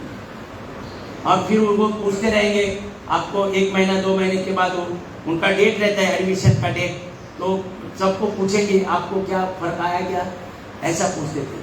फिर अगर फर्क आया तो सबके सामने आकर खड़े होकर बोलने के लिए बोलते थे। इसके कारण हमारे क्लास का महत्व बढ़ जाता था। नहीं तो आज क्या होता है, शिक्षक आए, सब लोग आए, बैठे, चला योगिक जॉगिंग शुरू हो गया, फिर बराबर कोई आया कोई गया, कोई नहीं आया, कोई पूछा नहीं, कुछ नहीं, ना नोंद है, ना अटेंडेंस है, ना उसका कोई जो डेटा लिया है। और फिर कुछ दिन के बाद ऐसे लगता है इसे तो यहाँ तो कोई पूछता भी नहीं है। वो आता है कभी 2 दिन आता है, 4 दिन नहीं आता है, 2 दिन आता है, फिर 8 दिन नहीं आता है। इसीलिए हमारे वर्ग का महत्व नहीं बढ़ रहा है। आप जब पूछताछ शुरू करेंगे तब लोगों को महत्व बढ़ेगा। इसलिए अभी से आप शुरू करो। अटेंडेंस तो होना ही चाहिए। और जो नहीं आ रहा है, एक मतलब अपना जो क्लास है, आप क्लास बनाएंगे, क्लास में जो भी 40-50 लोग आएंगे, उनमें से 2-4-5 लोग आपको मिल जाते हैं। मतलब एकदम जिसके पास एक कार्य करने की ये इच्छा है, ऐसे 4-5 लोगों को ड्यूटी लगानी है कि कोई नहीं आया तो उसको फोन करो, उनको पूछो क्यों नहीं आया। या अपने भी हमारे लोग क्या करते थे, अभी 2-4 ग्रुप में आते हैं ना अपने बिल्डिंग वाले, है ना, तो एक दूसरों की भी पूछते हैं ना, या घर से निकलते समय भी बेल दबाते हैं। तो जो सोचा था कि आज ऐसा ही सो जाऊंगा, आज नहीं जाऊंगा, वो भी उनको आना पड़ता है। तो वो बेल बजाता ही रहता है। तो ये परिवार इतना कार्य मतलब उपयोगी बन गया है, लेकिन उसका उपयोग सही तरीके से करके लेना है। तो समझ में आया, 5 प्राण, 5 उपप्राण, 5 तत्व, त्रिदोष, सप्तधातु, रस, रक्त, मांस, मेद, अस्थि, मज्जा, शुक्र। फिर हमारे 13 अग्नि सबल हो जाते हैं। 13 अग्नि कौन कौन से हैं? 5 तत्व जो है, पंच महाभूताग्नि, जो 5 तत्वों से शरीर बनाए तो पंच महाभूताग्नि। सप्त धातु है, सप्त धातुअग्नि 12 हो गए, और एक 13वां जठराग्नि। ये सभी हमारे सबल होते हैं और उनमें बैलेंस आ जाता है। तो ये सब क्यों कब होता है? हाँ सही, इतना तो ध्यान रखो। ये जो भी हम बोल रहे हैं, जो भी हो रहा है, वो पाचन ठीक होने के बाद होता है। अभी हमारा पूरा शरीर ये प्याज जैसा, प्याज है ना, प्याज के अंदर एक के अंदर लेयर होती है, वैसे हमारे शरीर में भी एक के अंदर एक ऐसी लेयर है। पंचकोश, पंचकोशीय देह। क्या है? पंचकोशीय देह। तो पहला कोश है प्राण, अन्नमय कोश। ये जो शरीर का ढांचा है वो अन्नमय कोश है। अन्नमय कोश के अंदर प्राणमय कोश है। प्राणमय कोश के अंदर मनोमय कोश है। मनोमय कोश के अंदर विज्ञानमय कोश है। उसके अंदर आनंदमय कोश है, और उसके अंदर आत्मा बैठा है। ये नहीं पता आत्मा जब तक हमारे पंचकोशीय देह का शुद्ध स्वरूप में विकास नहीं होगा तब तक आत्मा का ज्ञान ही नहीं होगा। परमात्मा स्वयं आत्मा रूप में हमारे शरीर में उपस्थित है। परमात्मा स्वयं आत्मा रूप में अपने शरीर में उपस्थित है। वो पांचों लेयर के अंदर बैठा है। जब पांचों लेयर का शुद्ध स्वरूप में विकास होगा उसी को ये आत्मज्ञान होगा। जब आत्मज्ञान होगा वो व्यक्ति भगवत स्वरूप होगा। आत्मज्ञान होगा तब और अपने जीवन का कार्य सुचारू रूप से करेगा। कुछ महान कार्य भी उसके द्वारा होगा, लेकिन पंचकोशियों का विकास शुद्ध स्वरूप में होना चाहिए। आज अगर हम अजीब मानव जात गड़बड़ वाला काम कर रहे हैं ना, गड़बड़ वाला काम कर रहे हैं सभी, इसका मतलब है कि पंचकोशीय देह का विकास अशुद्ध स्वरूप में हुआ है। आज पंचकोशीय देह का विकास अशुद्ध स्वरूप में हुआ है। सभी गड़बड़ी वाला काम करते हैं। तो उस ये जो है हम योग साधना करके पाचन तंत्र को स्वस्थ करा के हमारे पंचकोशीय देह का विकास शुद्ध स्वरूप में करके लेंगे। इसलिए ज्यादातर बचपन से ही योग साधना होनी चाहिए। बचपन से ही हमारा पंचकोशीय देह का विकास शुद्ध स्वरूप में होना चाहिए। तो इसलिए योग साधना अगर बचपन से ही साधारण 3-5 साल से अगर योग साधना में हम लगाएंगे, अभी हम लोग कर रहे हैं तो हमें फायदा तो हो रहा है। वही फायदा अगर हम हमारे घर में छोटे बच्चे देखेंगे कि अरे पड़ोस वाला व्यक्ति 50 में अभी काटी लेकर चल रहा है, अरे मेरे दादाजी तो 70 के हो गए, 75 के हो गए, दौड़ते हैं मेरे साथ, क्यों? वो योग कर रहे हैं, है ना? तो वो भी करने लगेगा ना कि मेरी ऐसी हालत ना हो, धीरे धीरे चलने की, है ना? धीरे धीरे चलते हैं, दौड़ते नहीं है। तो ऐसी हालत ना हो, इसलिए उसके भी मन में आएगा कि मैं भी योग साधना करूं। तो ये अपने आप हो जाता है। तो बच्चों को ज्यादा लाभ है, युवा को भी ज्यादा लाभ है। युवा को जो युवा है, क्योंकि हमारे 37 ट्रिलियन सेल का स्ट्रक्चर और कैरेक्टर ठीक होने से हमारी जो अपार ब्रिलियंसी है, अपार ब्रिलियंसी, उसे मतलब कोई कंपैरिजन ही नहीं है। मानव के अंदर जो ब्रिलियंसी है उसका कंपैरिजन ही नहीं हो सकता। छोटा बच्चा 5, 6, 7 साल का दुनिया का कोई सवाल पूछो वो जवाब देता है। ऐसे सुना ना आपने? कोई तो उसको गड़बड़ बोलते हैं, मतलब 8 फिगर वाले ऐसे 10 अंक दिए, उसकी टोटल मारता है तुरंत मुंह जमाए। हमें तो 2-4 फिगर की टोटल नहीं आती है ना? तुरंत मोबाइल निकालते हैं टोटल करने के लिए, है ना? तो वो 5-6 साल का कैसे आता है? तो मैंने पहले ही बताया आपको कि जो भी घटित हो रहा है वो यहाँ सेव हो रहा है और उसका कैलकुलेशन भी होता है, और वो मुख से वो बोलता है कि ये टोटल लिख लो। मतलब बाकी लोग कैलकुलेटर में कर रहे हैं, उसको तो समय लगेगा, लेकिन ये तुरंत बोल जाता है लिख लो, क्या है जवाब लिखो। आज वहां किसी का कहीं भी किसी देश का राजधानी पूछे वो बोल जाता है, उसका प्रेसिडेंट कौन है, प्राइम मिनिस्टर कौन है, तुरंत बताएगा। ये क्यों हो रहा है? तो ब्रह्मांड में जो भी घटित हो रहा है उसका पूरा रिकॉर्डिंग यहाँ हो रहा है। इतना पावरफुल ब्रेन। और आज हम तनाव आता है, तनाव, ये तो मतलब अपमान है भगवान की शक्ति का, अपमान है। भगवान ने जो शक्ति दी है उसका अपमान है, पाप लगेगा। इसलिए मैं बोलता हूँ धरती का अगर सबसे बड़ा पाप कौन सा है तो रोगी बन के रखना, शरीर को रोगी बनाए रखना, इससे बड़ा कोई पाप नहीं है। और पुण्य कौन सा होगा? शरीर को निरोगी बन के रखना। ये भगवान खुशी से, भगवान स्वयं चला रहे हैं शरीर को। शरीर को कौन चला रहा है? प्राण रूप में आकर भगवान स्वयं चला रहे हैं। उनको अच्छी बॉडी होगी तो चलाने में मजा आएगा ना। हाँ, किसी ड्राइवर को अगर खटारा गाड़ी दे दी, धक्का स्टार्ट वाली, तो गाड़ी देखकर ही चलाएगा ना। पहले तो दरवाजा खोलने के पहले लात मारेगा और फिर दरवाजा खोल के अंदर बैठेगा, स्टार्ट नहीं होता, किधर उधर देखेगा, भाई कोई धक्का लगाओ, तो दिन भर वो दुखी मन से गाड़ी चलाएगा। और किसी ड्राइवर को न्यू कार दे दो, पहला तो भगवान का नाम लेगा, नमस्कार करेगा, फिर चाबी लगा के खोलेगा, फिर गाड़ी स्टार्ट करने के पहले अगरबत्ती लगाएगा, फिर भगवान का नाम लेगा, हर हर महादेव बोलेगा, और फिर खुशी खुशी चलाएगा, है ना, चलाएगा ना। तो ऐसा ही हमारा शरीर अगर निरोगी है तो वो भी ऐसा खुशी खुशी से अगरबत्ती लगाकर हर हर महादेव करके चलाएगा, वो दुखी होने का सवाल ही नहीं है ना। खुशियां मनाएगा ना, दिन भर 24 आवर्स खुशियां मनाएगा।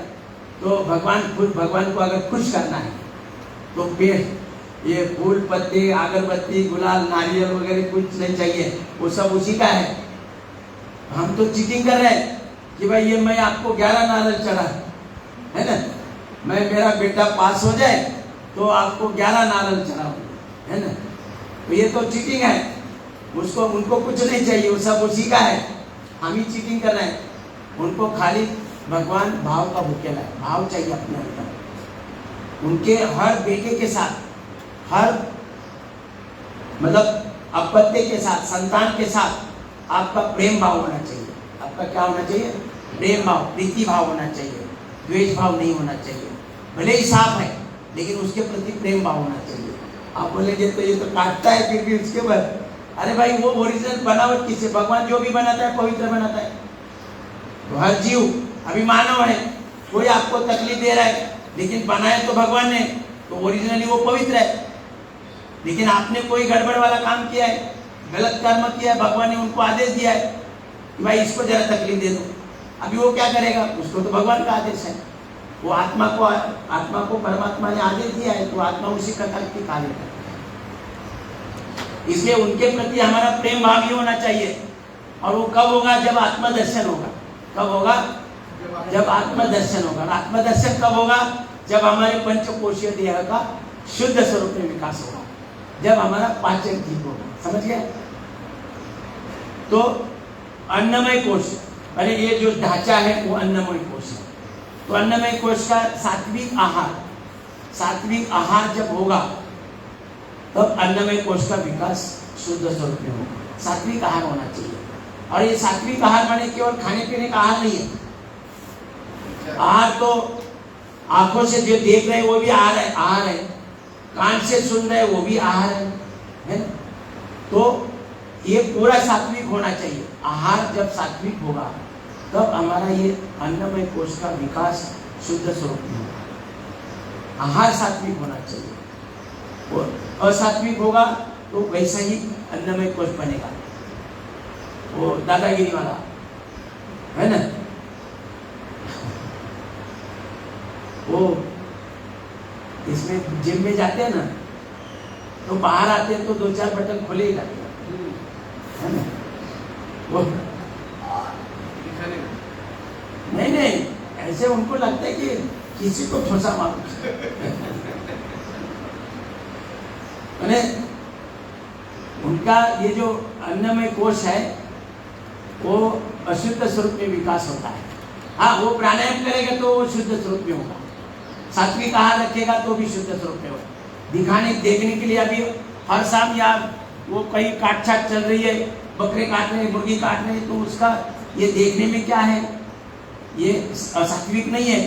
तो अभी उसकी मनगढ़ंत जब भी आचार विचार उपचार कैसे होते रहेंगे, उसको कुछ नहीं लगेगा ना, ये काटने पीटने से कुछ नहीं लगेगा। रोज का देख रहा है ना, रोज की गालियां भी सुन रहा है, गलत सुन रहा है, तो उसको कुछ ऐसा ही बनावट बनेगी। अन्नमय कोश की बनावट ऐसे बनेगी। ऐसा होता है ना, किसी को कोई चुगली किए बगैर दिन सही नहीं जाता है।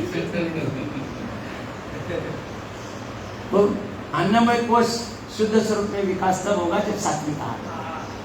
फिर प्राणमय कोश। अभी अन्नमय कोश महत्वपूर्ण है कि नहीं? अन्नमय कोश के अंदर सभी कोश है, आत्मा भी ऐसे अंदर है, तो सबसे महत्वपूर्ण कौन सा हो गया? अन्नमय कोश हो गया ना।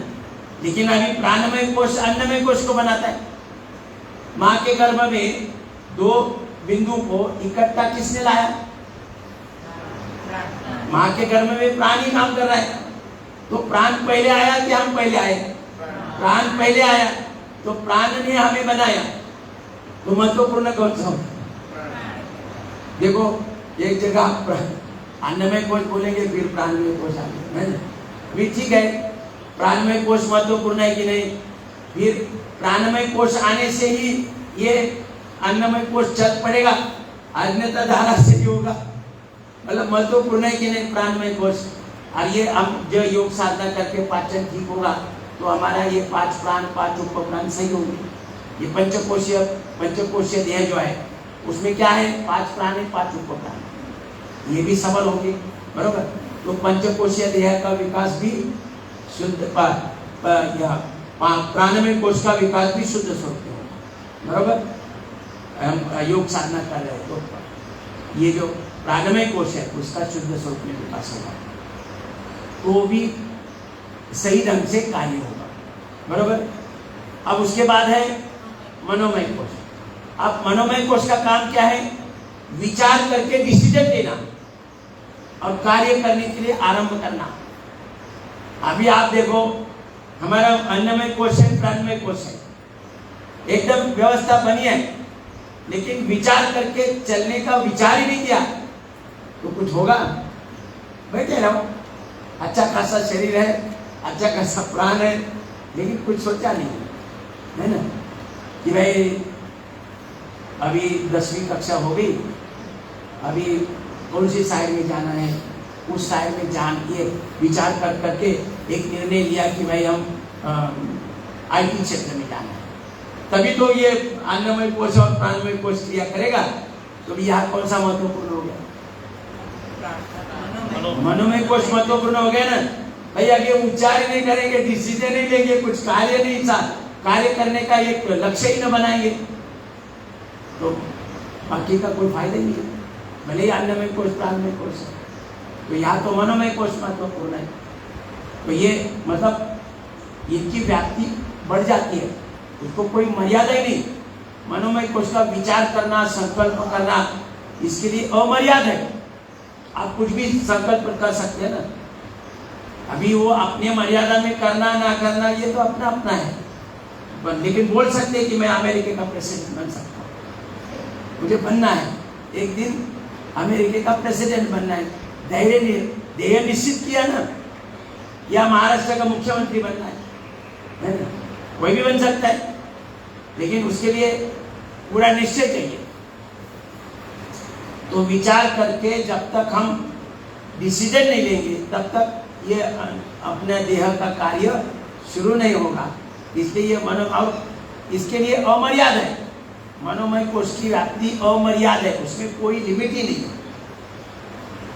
मैं एक दिन आएगा आकाश में उड़ता उड़ता चला जाऊंगा, मतलब आप सोच सकते हैं, कुछ भी सोच सकते हैं, उसके लिए कोई मर्यादा नहीं है। तो ये और शुद्ध स्वरूप में होगा तो सही विचार होगा, अशुद्ध स्वरूप में होगा तो गलत विचार होगा।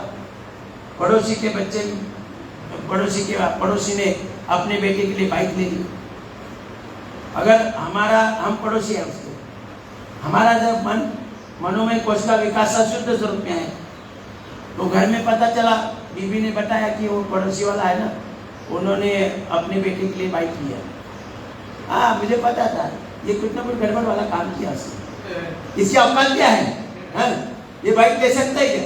ये गड़बड़ वाला काम किया उसने, और एक दिन देखो पकड़ा जाएगा, तुम ध्यान में रखो, पकड़ा जाएगा।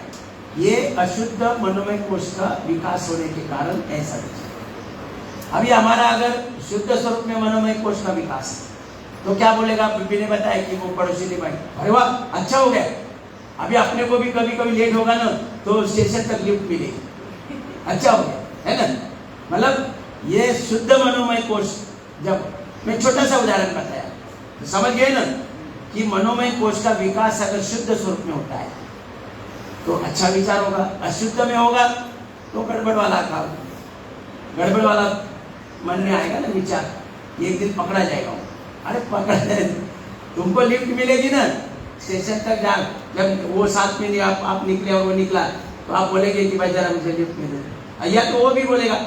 आपका आत्मा के अंदर उसके प्रति अगर प्रेम भाव है तो खुद ही बोलेगा चलो मैं स्टेशन पे छोड़ता हूँ, हाँ, तो ये मनोमय कोश जो भी है शुद्ध स्वरूप में विकास है तो अच्छा विचार करेगा, अच्छे डिसीजन लेगा। गलत है, अशुद्ध स्वरूप में है तो गलत विचार करेगा, गलत ही डिसीजन होगा। मन में सुबह सुबह चाय वाय चलता है घर में, परिवार में, विचार करना आज किसको टोपी लगाएगा, मतलब टारगेट ढूंढता है ना। तो ये मनोमय कोश कैसा होना चाहिए? शुद्ध स्वरूप में विकास। मतलब हर कोश अगर शुद्ध स्वरूप में विकास हो रहा है तो कार्य सही होगा। फिर बुद्धि, विज्ञानमय कोश में बुद्धि का काम है। विज्ञानमय कोश में क्या है? बुद्धि का कार्य, ब्रिलियंसी, तो उसका उपयोग कर सकते हैं। तो ये अगर शुद्ध स्वरूप में हुआ है विज्ञानमय कोश का विकास, तो उस अपनी एनर्जी अच्छे कार्य में लगाएगा। अगर अशुद्ध स्वरूप में हुआ है, ब्रिलियंसी तो हर किसी में चाहिए, एटीएम तोड़ने के लिए भी ब्रिलियंसी चाहिए, बुद्धि तो चाहिए, है ना। बॉम्ब बनाने के लिए भी बुद्धि चाहिए। गांव का एक किसान का लड़का लेके आए और बॉम्ब बनाने के सब साहित्य दिया, बोले बनाओ बॉम्ब, बनाएगा। उसके लिए भी ज्ञान चाहिए। वो भले मतलब विधायक नहीं है, बॉम्ब बनाना या रिवॉल्वर बनाना या बंदूकें बनाना ये कोई अच्छा काम नहीं है, क्योंकि इसकी जरूरी नहीं है। हम सभी ईश्वर की संतानें हैं, तो हमें इस चीज की क्या जरूरी है? सब जब हम ओरिजिनल स्वभाव में आएंगे तो ये तलवार बंदूक है, इसकी जरूरी क्या है ना।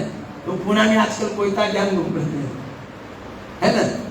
तो बुद्धि का विकास भी शुद्ध स्वरूप में होगा तो अच्छा कार्य करेगा। तो अभी अस्त्र शस्त्र बन रहे हैं कि नहीं? सब जगह तलवारें बन रही है, चाकू छुरी बन रही है, भाई जेब में लेकर घूम रहे हैं। तो हमारा विज्ञान में कोश का विकास कैसा हुआ है? सब दुनिया के मानव का कैसा विकास हुआ है? अशुद्ध स्वरूप में। तो शुद्ध स्वरूप में होगा तो अच्छा विचार होगा, अच्छे कार्य के लिए लगाएगा। जो शोध करता है ना, उन्होंने अच्छे शोध लगाए, बुद्धि के बगैर नहीं लगे हैं।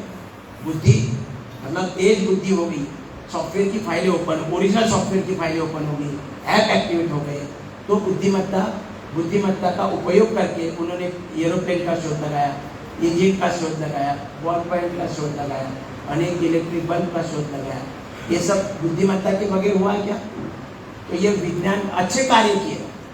मतलब विज्ञान में कोश का विकास शुद्ध स्वरूप में होने से अच्छे कार्य में उन्होंने बुद्धि लगाई है, और जिनको अशुद्ध स्वरूप में है तो उन्होंने गलत कार्य के लिए लगाई है। तो अपने ये चारों कोश शुद्ध स्वरूप में अगर विकसित होते हैं तो ये बचपन में ही होना जरूरी है ज्यादातर, है ना। बचपन से ही होना जरूरी है, तो स्वभाव वैसा बनता जाएगा। इसलिए हमें बचपन से ही योग साधना लगनी चाहिए। तो ये हमारे पंचकोशीय देह का विकास शुद्ध स्वरूप में होगा जब हमारा पाचन ठीक हो। और आखिर में आनंदमय कोश का इक्वेशन, जब चारों कोश ऊपर के अशुद्ध स्वरूप में है तो इक्वेशन ऐसा ही बनेगा कि कहीं जाते जाते मंगलसूत्र खींच लो, सोनार के पास जाओ, 10,000 का है क्या 50,000 का है, 2,000 दे दो भाई चलो, और मस्त खाना पीना घर में लेके आएगा, बीवी बच्चे सब मजे खाएंगे, पकड़ा नहीं जाएगा। तो आनंदमय कोश का इक्वेशन ऐसा ही बनेगा, चोरी करो मजे करो, है ना। ये आनंदमय कोश का इक्वेशन जब चारों अशुद्ध स्वरूप में विकसित है तो वैसा ही काम होगा। अभी चारों अगर शुद्ध स्वरूप में विकसित है तो आनंदमय कोश का भी इक्वेशन क्या बनेगा? भाई कष्ट मेहनत करो, 2 पैसे कमाओ और उसमें से जो भी आता है उसमें खुशियां मनाओ। तो आनंदमय कोश का इक्वेशन ऐसा होगा। तो ये चारों कोशों पर डिपेंड होता है। और जब ये 5 कोशों का विकास शुद्ध स्वरूप में होगा तब उसी को आत्मदर्शन होगा। तब पता चलेगा कि मेरी आत्मा जो सोच रही है किसी के बारे में सोच रही है तो उसकी आत्मा को पहुंच जाता है। आपको पता है सर्वर, आप ऑफिस में काम करते हैं तो 4-5 नोड रहते हैं, कंप्यूटर रहते हैं, और उसका रिकॉर्डिंग कहाँ पर होता है? सर्वर पे होता है और कोई भी देख सकता है, अगर वो उसके पासवर्ड मालूम है तो कोई भी देख सकता है। वैसे ही हमारे आत्मा तो परमात्मा का अंश है, तो यहाँ जो भी घटित हो रहा है अंदर वो उस पर रिकॉर्ड होता है और वो रिकॉर्डिंग उसी व्यक्ति को जाता है जिसके बारे में सोच रहा है। यानी जिसके बारे में सोचा है उसको उसे पासवर्ड की छूट है या किसी को किसी का पासवर्ड की जरूरत नहीं है। जो हर नोड में जिसके बारे में सोच रहा है वो परमात्मा रूपी सर्वर से वहां पहुंच जाता है। इसीलिए वो व्यक्ति ऐसे ही रिएक्ट करता है। आप अगर किसी के प्रति प्रेम भाव से देखेंगे तो वो भी आपको प्रेम भाव से देखेगा। आप अगर द्वेष भाव से देखेंगे उसकी प्रगति आपको खटेगी, आपको उसकी प्रगति के बारे में अभी जैसे बाइक लिया तो काला बाजार, कुछ तो गड़बड़ वाला काम किया होगा, एक दिन ब्रेक को जेल में जाएगा, ऐसा सोचता है। तो ये सोच कहाँ पहुंच गई? उस व्यक्ति को पहुंच गई आत्मा को। आत्मा वैसे ही रिएक्ट करता है, आत्मा वैसा ही रिएक्ट करता है। वो भले ही वह जाने के लिए खड़ा है लेकिन वो बाइक स्टार्ट करके ये पुकारेगा भी, नहीं मैं तो दूसरी साइड से जा रहा हूँ। वो क्यों? उसकी आत्मा को पता चल गया है ये मेरे बारे में गलत सोच रहा है। तो ये आत्मदर्शन जब पाचन ठीक होएगा तो ऐसे आत्मदर्शन होगा, और आत्मदर्शन होगा तो व्यक्ति किसी के प्रति द्वेष भाव नहीं रखेगा। उसको पता चलेगा मैं तो उसके बारे में जो सोच रहा हूँ वो उसकी आत्मा को कौन सा है। बराबर? अभी कितना टाइम हो गया? 8 को 5 कम, 8 बजने में 5 मिनट कम। थोड़ा सा सूक्ष्म व्यायाम करो फिर। चलो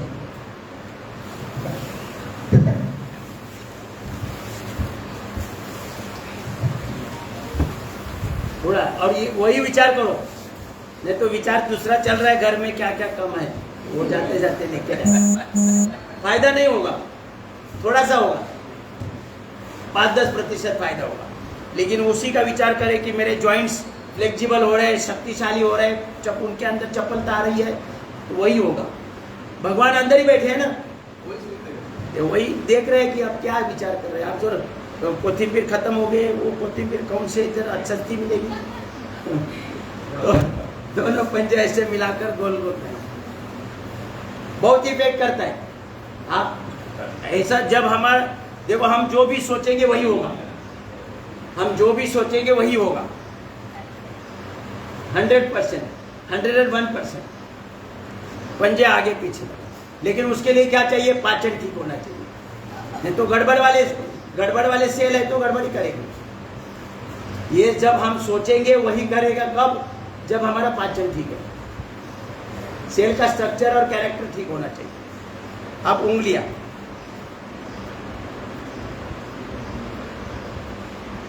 थोड़ा थोड़ा ऐसे पूरा इसमें देखो, सूक्ष्म व्यायाम भी करेंगे तो भी काफी होता है, पूरा इसमें व्यायाम होता है। अब घुटने की वाटी ऐसे, फिर साइकिलिंग करें थोड़ा,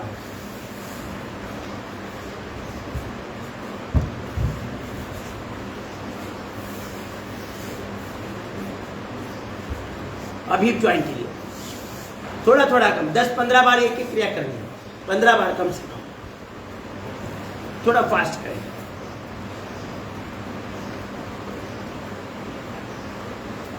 अब दूसरा पाँव के लिए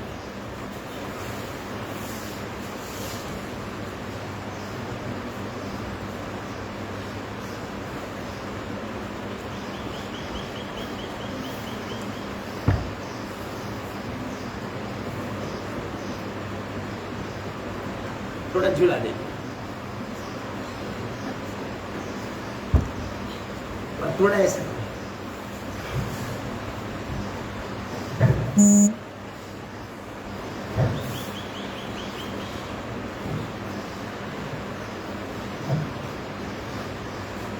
अब थोड़ा सेंट्रल गवर्नमेंट पर दबाव डालो, खा खा कर सुस्त हो गए मंत्री से। और जो युवा समझता है खुद को वो ऐसा पूरा करे, पूरा कमर का पूरा व्यायाम होगा, मेरुदंड का, हार्ट का, हृदय का हार्ट का, लंग्स का, थायराइड का 25-50 बार करना है ऐसे। हाँ?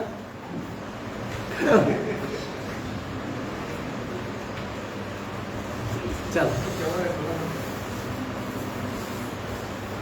जिन पर भी भगवान की बहुत मेहरबानी हो गई, कमर पेट में ज्यादा फैट्स है और वो योग में आया है, तो ये बड़ी कृपा है। ये अगर 500 बार करेंगे तो फैट्स यूटिलाइज होकर ब्रेन सेल बनेंगे, ब्रेन पावरफुल बनेगा। ये भाग्य है ना।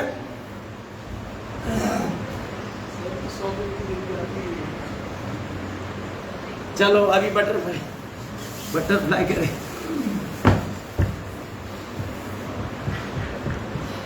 ये ऐसे ऐसे करते रहते जाओ, बस पूरी आकड़न है, ऐसे होने चाहिए, फिर ऐसे करना चाहिए।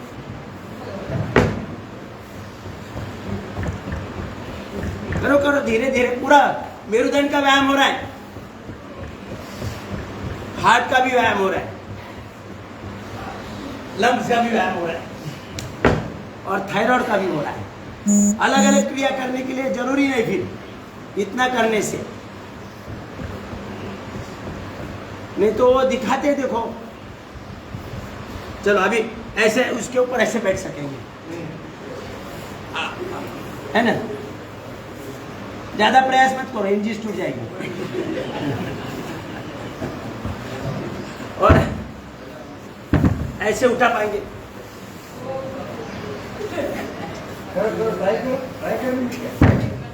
नहीं उठा तो नहीं उठा, अभी खुद को ही नहीं उठाएंगे तो परिवार को कैसे उठाएंगे? ऐसे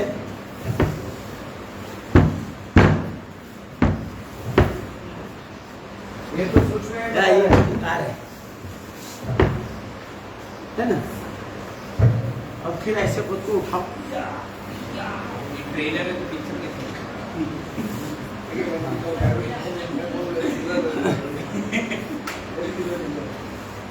चलो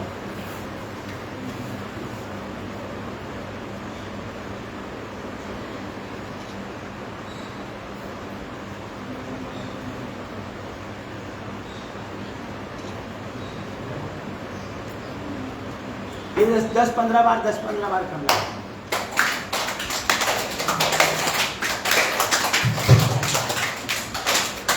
ऐसा थोड़ा दूरी पर रखो, देखो ऐसे है ना, ये ऐसे दूरी पर रखो। कुछ लोग ऐसे करते रहते सर लगेगा।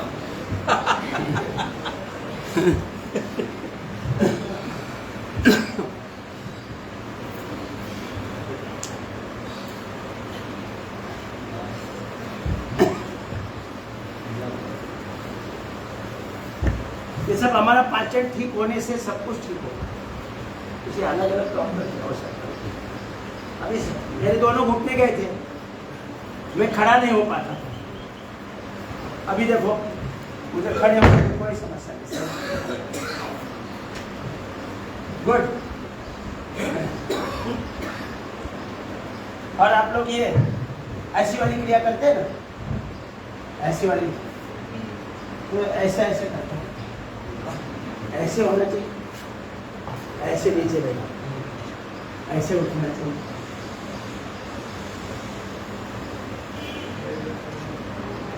हम लोग ऐसे ऐसे करते हैं, ऐसे पूरा होना चाहिए, ऐसे होना चाहिए। तालियां बजाओ भाई।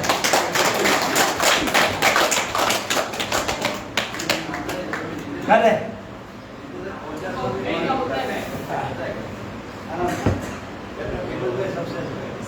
गुड,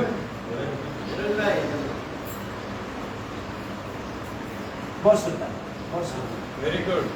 ठीक है, ठीक है, सुंदर, वाह, वाह। ऐसा होना चाहिए। चलो वाह, वाह। बैठ गए। अभी ऐसे अपने घुटने छाती तक आने चाहिए, ऐसे।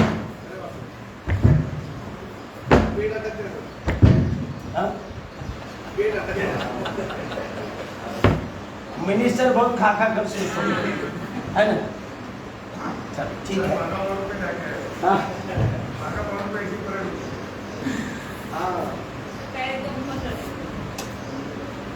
ये क्या है, हमारा पाचन गड़बड़ होने से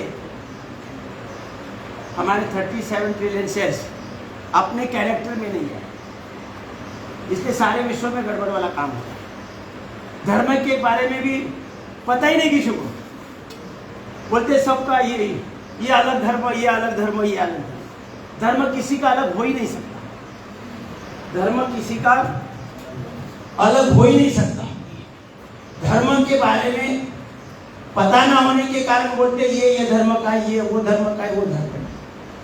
आप मुझे बताओ, दारू की दुकान चलाने वाला व्यक्ति कभी सोचेगा कि वो उसके बच्चे भी व्यसनाधीन बने?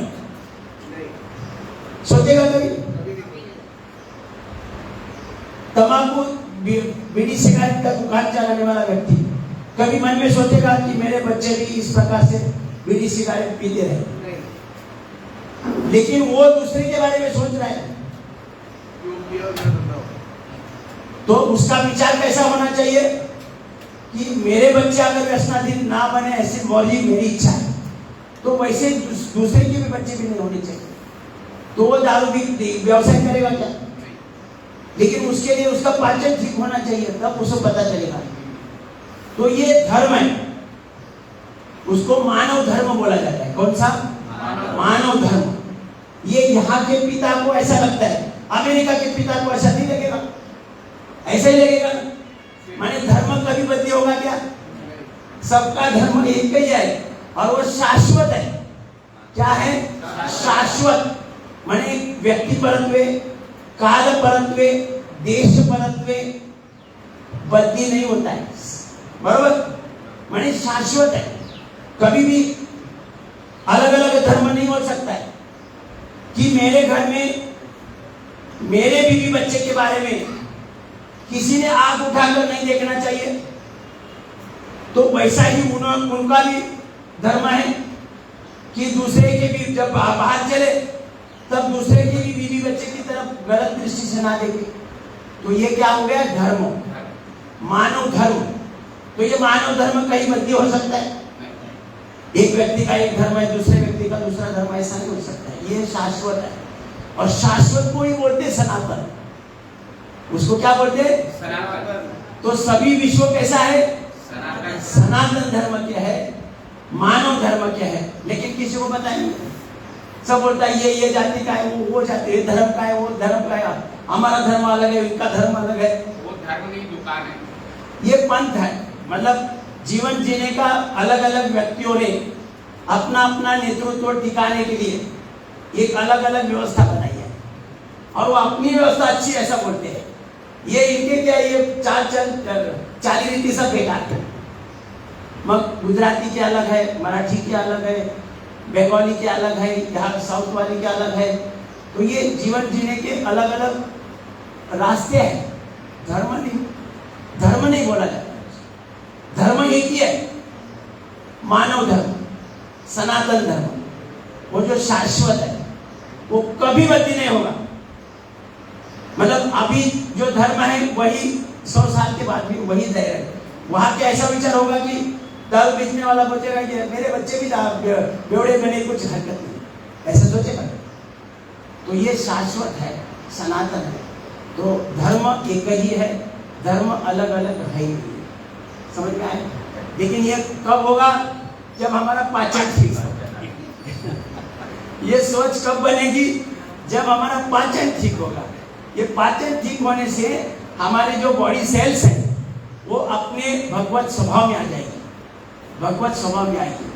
जब उन्हें पर्याप्त ऑक्सीजन, ग्लूकोज और इंसुलिन मिलेगा, एनर्जी मिलेगी, एनर्जी प्राप्त होगी, और सॉफ्टवेयर की ओरिजिनल फाइलें ओपन होगी। वो तो भगवान ने बनाया है, सॉफ्टवेयर प्रोग्रामिंग किसने किया है? भगवान ने किया है। उसमें गड़बड़ वाली कमांड तो है ही नहीं है। तो सभी मानव, सभी पशु पक्षी, सभी जीव जंतु, निर्माता एक ही है, तो स्वभाव भी एक ही है, पवित्र स्वभाव है। लेकिन वो कब पता चलेगा आपको? पाचन ठीक होगा। कब पता चलेगा कि सभी पवित्र ही है, भले ही मेरे बारे में वो मुझे तकलीफ दे रहा है, मेरा बॉस मुझे तकलीफ दे रहा है, वो बॉस नहीं तकलीफ दे रहा है, वो भगवान के आदेश का पालन कर रहा है। आपने गलत कर्म किए हैं, सभी को कर्म स्वातंत्र्य है, कर्म स्वातंत्र्य भगवान ने सबको दिया है, व्यवस्था बराबर दी है, अपार व्यवस्था दी है, कर्म स्वातंत्र्य भी दिया है। छोड़ो जरा कर्म स्वातंत्र्य, लेकिन कर्म फल उन्होंने अपने हाथ में रखा। तो अगर आप गलत कर्म करेंगे तो आपको पनिशमेंट किसी द्वारा दी जाएगी, आपकी पनिशमेंट किसी मानव के द्वारा दी जाएगी। वो मानव खुद नहीं कराए, वो भगवान के आदेश का पालन करे। तो ये सब आपको जब समझेगा तब आप उसके प्रति भी प्रेम भाव ही रखेंगे और एक दिन वो तकलीफ देना बंद करेगा। सास बहू का झगड़ा हो रहा है क्योंकि माँ ने पढ़ा के बताया ये सास नाम की चीज ना बड़ी बेकार होती है। माँ बताती है अपने मुट्ठी में रखो, जाते ही अपने मुट्ठी में रखो बस, सास है ना। तो वैसा ही सोच रहे हैं ना उसके अंदर, सास को कैसे मुट्ठी में रखे, है ना। तो वही आत्मा का विचार किसको पहुंच गया, सास की आत्मा को पहुंच गया, वैसा ही रिएक्ट करेगी तो झगड़ा ही होगा ना। अभी नया एम्प्लॉय आया तो पहले से लोगों ने धारणा बनाई ये हमारा बॉस है ना, बेकार है। तो आते ही सबको सब बताते हैं ना, अरे सब कुछ ठीक है, सैलरी वाले भी सब ठीक है, लेकिन ये आदमी आने बहुत बेकार है, एकदम गद्दर है। तो उसके अंदर आया विचार, ऐसा विचार आया तो उसके केबिन में, बॉस के केबिन में कुछ पेपर लेके गया तो वैसे विचार करते गया, आदमी तो बेकार है सब लोग बोलते हैं। तो वो आत्मा को बोल गया, वही वैसा ही एक्ट करेगा। बाहर आके बोले अरे सब बोलते वैसे ही है, अरे वैसे कैसे है भाई, तुम वही तो विचार गलत कर रहा है, वही पहुंच गया उसके आत्मा को, वैसे ही एक्ट हो। तो इसलिए आप देखो, अगर आपके घर के सामने ये कुंडी में पेड़ पौधा है, कोई पौधा है, रोज वहां के बैठ के ऐसा आराम से उसकी तरफ गलत विचार करो, क्या है पौधा, काय के लिए लगाया है पता नहीं है, ये कितना धपात होता है, 4-5 दिन के अंदर वो सूख जाएगा। ये तो आप प्रयोग करके देख सकते हैं, 100% आपको पता चलेगा। और एक पौधे के साथ में बैठो, क्या सुंदर है ना, अरे अच्छा हुआ है, बहुत सुंदर दिखता है, तो देखते ही तो मन प्रसन्न हो जाता है। तो पौधा देखो कैसा हर्षोल्लास लगता है। ये सब कुछ हमारे मन के अंदर है जो है, ये सब आत्मा को पहुंच जाता है। तो ये दर्शन तब होगा जब हमारा पाचन ठीक होगा, ब्लड सर्कुलेशन सही होगा, और उसके लिए हमें ज़्यादा कुछ नहीं करना है, केवल कपालभाति करो, अनुलोम विलोम करो।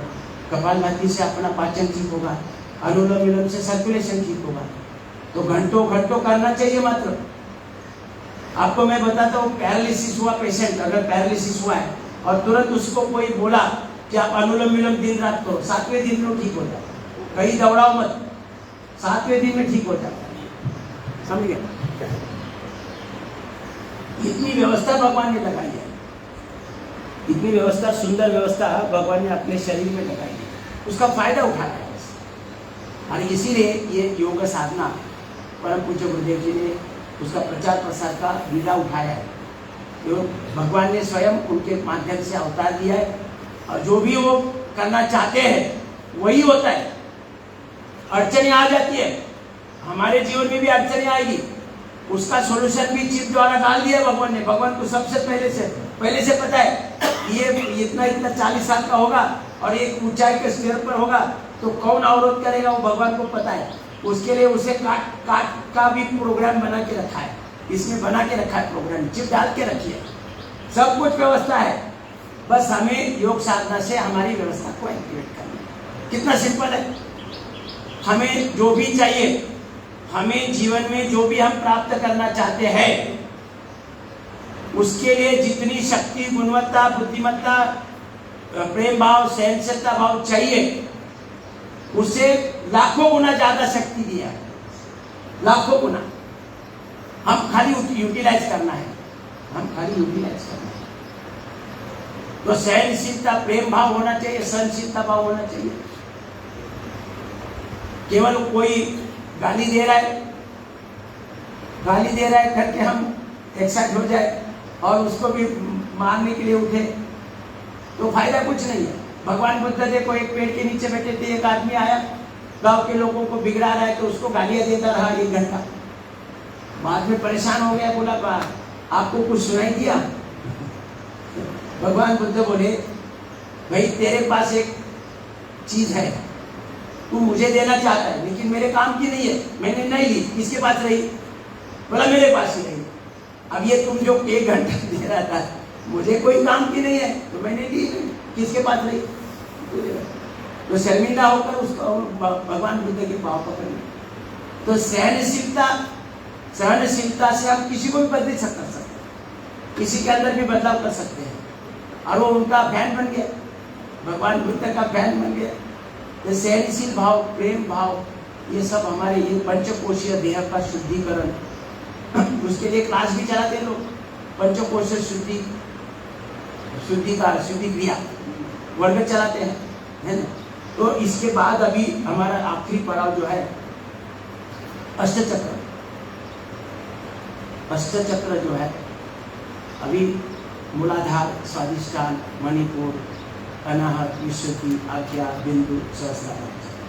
तो हमारा जो मेरुदंड यहाँ से गुदा भाग तक है वो पहला वाला मूलाधार चक्र है, उसके ऊपर स्वादिष्ठान चक्र है, उसके ऊपर नाभि में मणिपुर चक्र है, अनाहत चक्र है, विशुद्धि चक्र है, आज्ञा चक्र, बिंदु चक्र और सहस्त्रार चक्र। तो ये जब हमारा पाचन ठीक होने से 30-70 सेल्स का स्ट्रक्चर और कैरेक्टर करेक्ट होगा तब ये सभी चक्र एक्टिवेट होंगे और बैलेंस भी होंगे, और इन्हीं के द्वारा हमारा संपूर्ण शरीर का कार्य और संपूर्ण जीवन का कार्य संचालित होता है। और उन्हें भगवान ने अलग अलग ड्यूटी लगाई है, उनके अंदर ऐसा प्रोग्रामिंग किया है कि उनके कार्य की दृष्टि से जो भी एनर्जी आवश्यक है वो एनर्जी ब्रह्मांड से अवशोषित करनी है। ये जो एनर्जी सेंटर्स है, मूलाधार चक्र, स्वादिष्ठान चक्र, अपने शरीर और जीवन का अलग अलग कार्य भगवान ने उनको ड्यूटी लगाई है। वही उन्हीं के द्वारा हमारा शरीर का भी कार्य चलता है और संपूर्ण जीवन का भी कार्य चलता है। अलग अलग कार्य के लिए अलग अलग एनर्जी एब्सॉर्ब करने की व्यवस्था इन चक्रों के अंदर है। अभी हम लोग कितना बोलते हैं? 8 चक्र, और कहीं अगर दूसरी संस्था है वो 7 बोलते हैं, कहीं तीसरी संस्था है तो वो 9 बोलते हैं, किसी और तीसरी संस्था है चौथी तो वो 11 बोलते हैं, और कहीं जाओगे तो 13 बोलते हैं। तो ये संख्या के चक्कर में हमें नहीं जाना है। चक्र तो इससे भी ज्यादा है, हमारे शरीर में चक्र इससे भी ज्यादा है, लेकिन महत्वपूर्ण जो है, अभी मुंबई से दिल्ली तक कई सारे स्टेशन होंगे, लेकिन हमें गिने चुने पता रहता है ना, जो बड़े बड़े हैं वही में। तो ऐसे ये बड़े बड़े जो है ना उतने अभ्यास के लिए तो अपने पतंजलि में 8 लिए हैं, मूलाधार, स्वादिष्ठान, मणिपुर, अनाहत, विशुद्धि, आज्ञा चक्र, बिंदु चक्र और सहस्त्रार चक्र, ये 8 चक्र लिए। अब ये एक्टिवेट होते हैं और बैलेंस हो जाते हैं, तब हमारा शरीर का और जीवन का कार्य सुचारू रूप से चलता है। हमें जीवन में किसी चीज की कमी नहीं होती है। हमें जो चाहिए जीवन में प्राप्त क्या करना है उसका टारगेट भी निश्चित किया है भगवान ने। हमारा इस धरती पर आने का लक्ष्य यानी क्या अचीव करना है वो भी लक्ष्य निर्धारित है, लेकिन वो पता ना होने के कारण हम परेशान होकर जाना था। मतलब एक्चुअली टारगेट अचीव करने के लिए साइंस साइड में जाना था, लेकिन गया आर्ट साइड में, मजा नहीं आता है। कैसे तैसे बीए हो गया, फिर कैसे तैसे नौकरी वसीला मिशीला लगा के नौकरी लगी, जीवन में मजा नहीं आता। क्यों मजा नहीं आता है?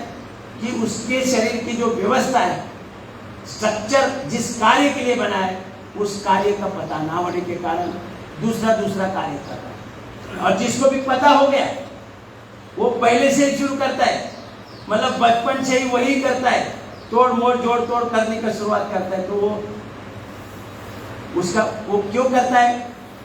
तो वो उसके सॉफ्टवेयर की फाइल ओपन है, ऐप एक्टिवेट है, जन्म से स्मार्ट बच्चा जन्म लेता है, स्मार्ट बच्चा जन्म लेता है, क्योंकि उसके बचपन से ही प्राण शक्ति पर्याप्त है, जन्म से ही प्राप्त है। तो स्मार्ट बच्चा कभी कभी बोलते हैं ना बड़ों जैसी बात करता है। तो कभी एकादश को ये पहले स्कूल में एक बच्चा शिक्षक कुछ और सिखा रहा है और ये कुछ और ही कर रहा है, तो आखिर तक आकर शिक्षक ने बोला ये बच्चा अपने इसमें पढ़ाई के लायक नहीं है, ये तो पागल है, मैं कुछ सिखा रहा हूँ ये कुछ अलग ही कर रहा है, हर बार कितनी बार समझाए वो करता ही नहीं है, इसके लिए इसको स्कूल से निकाल दिया। और वही उसने इंजन बनाया, बिना पढ़े लिखे, बिना एजुकेशन, बिना लिटरेचर इंजन बना दिया, फिर लिटरेचर बन गया, मतलब उसने फिर लिख के रखा कि ऐसे ऐसे ऐसे ऐसे करके ये इंजन बन गया। तो इंजन या जो भी आज किताबें पढ़कर हम डिग्री डिप्लोमा पीएचडी ले रहे हैं, वो किताबें पहले से डिग्री डिप्लोमा थे क्या? और उन्होंने पढ़ लिख कर ये किताबें रखी, अरे जिनके सॉफ्टवेयर की ओरिजिनल सॉफ्टवेयर की फाइल ओपन हो गई, ऐप एक्टिवेट हो गए, उनको बाय इंट्यूशन उन्होंने लिखना शुरू किया और वो समय समय पर उसमें जो खामियां दिखाई दी और अगला वाला ज्यादा एक्टिवेट हो गया तो खामियां दिखाई दी, उसने और करेक्शन किए, तो करेक्शन करके लेटेस्ट एडिशन अभी हम देख रहे हैं, है ना? बोलते हैं ना, अरे ये तो पहले वाला, ये तो नया लेटेस्ट एडिशन है। सॉफ्टवेयर में भी ऐसा होता है, कोई मोबाइल में देख रहा है, अरे ये क्या देख रहा है, ये तो कल का है, यार नया अपडेट आया है, बोलते हैं ना। तो ये सब जो है पूरे, मैंने पहले बताया कि ब्रह्मांड में जो भी घटित हो रहा है वो सब यहाँ रिकॉर्डिंग होता है, बस उसे बाहर निकालने के लिए हमारी ओरिजिनल सॉफ्टवेयर की फाइलें और ऐप एक्टिवेट होनी चाहिए, तब हमें पता चलेगा, तब हम भी 10-15 फिगर की तुरंत बोल देंगे, भाई लिख लो, क्या है बेरी लिख लो, ये सब अंदर से आता है। ये तब होता है जब हमारा पाचन ठीक होता है। कब होता है? पाचन ठीक होता है। कितना सिंपल है, इतना अवार्ड अव्यो ये संसार है, उसका पूरा नॉलेज अपने अंदर स्टोर है, उसको बाहर निकालने के लिए बस हमारा पाचन ठीक होना है। क्या होना है? पाचन ठीक होना है। और सिंपल है, पाचन ठीक करने के लिए शांति से मत बैठा करो, कपालभाति करो, इतना सिंपल है। ओम। चलो ये ले। ऐसे धन्यवाद करेंगे दादा।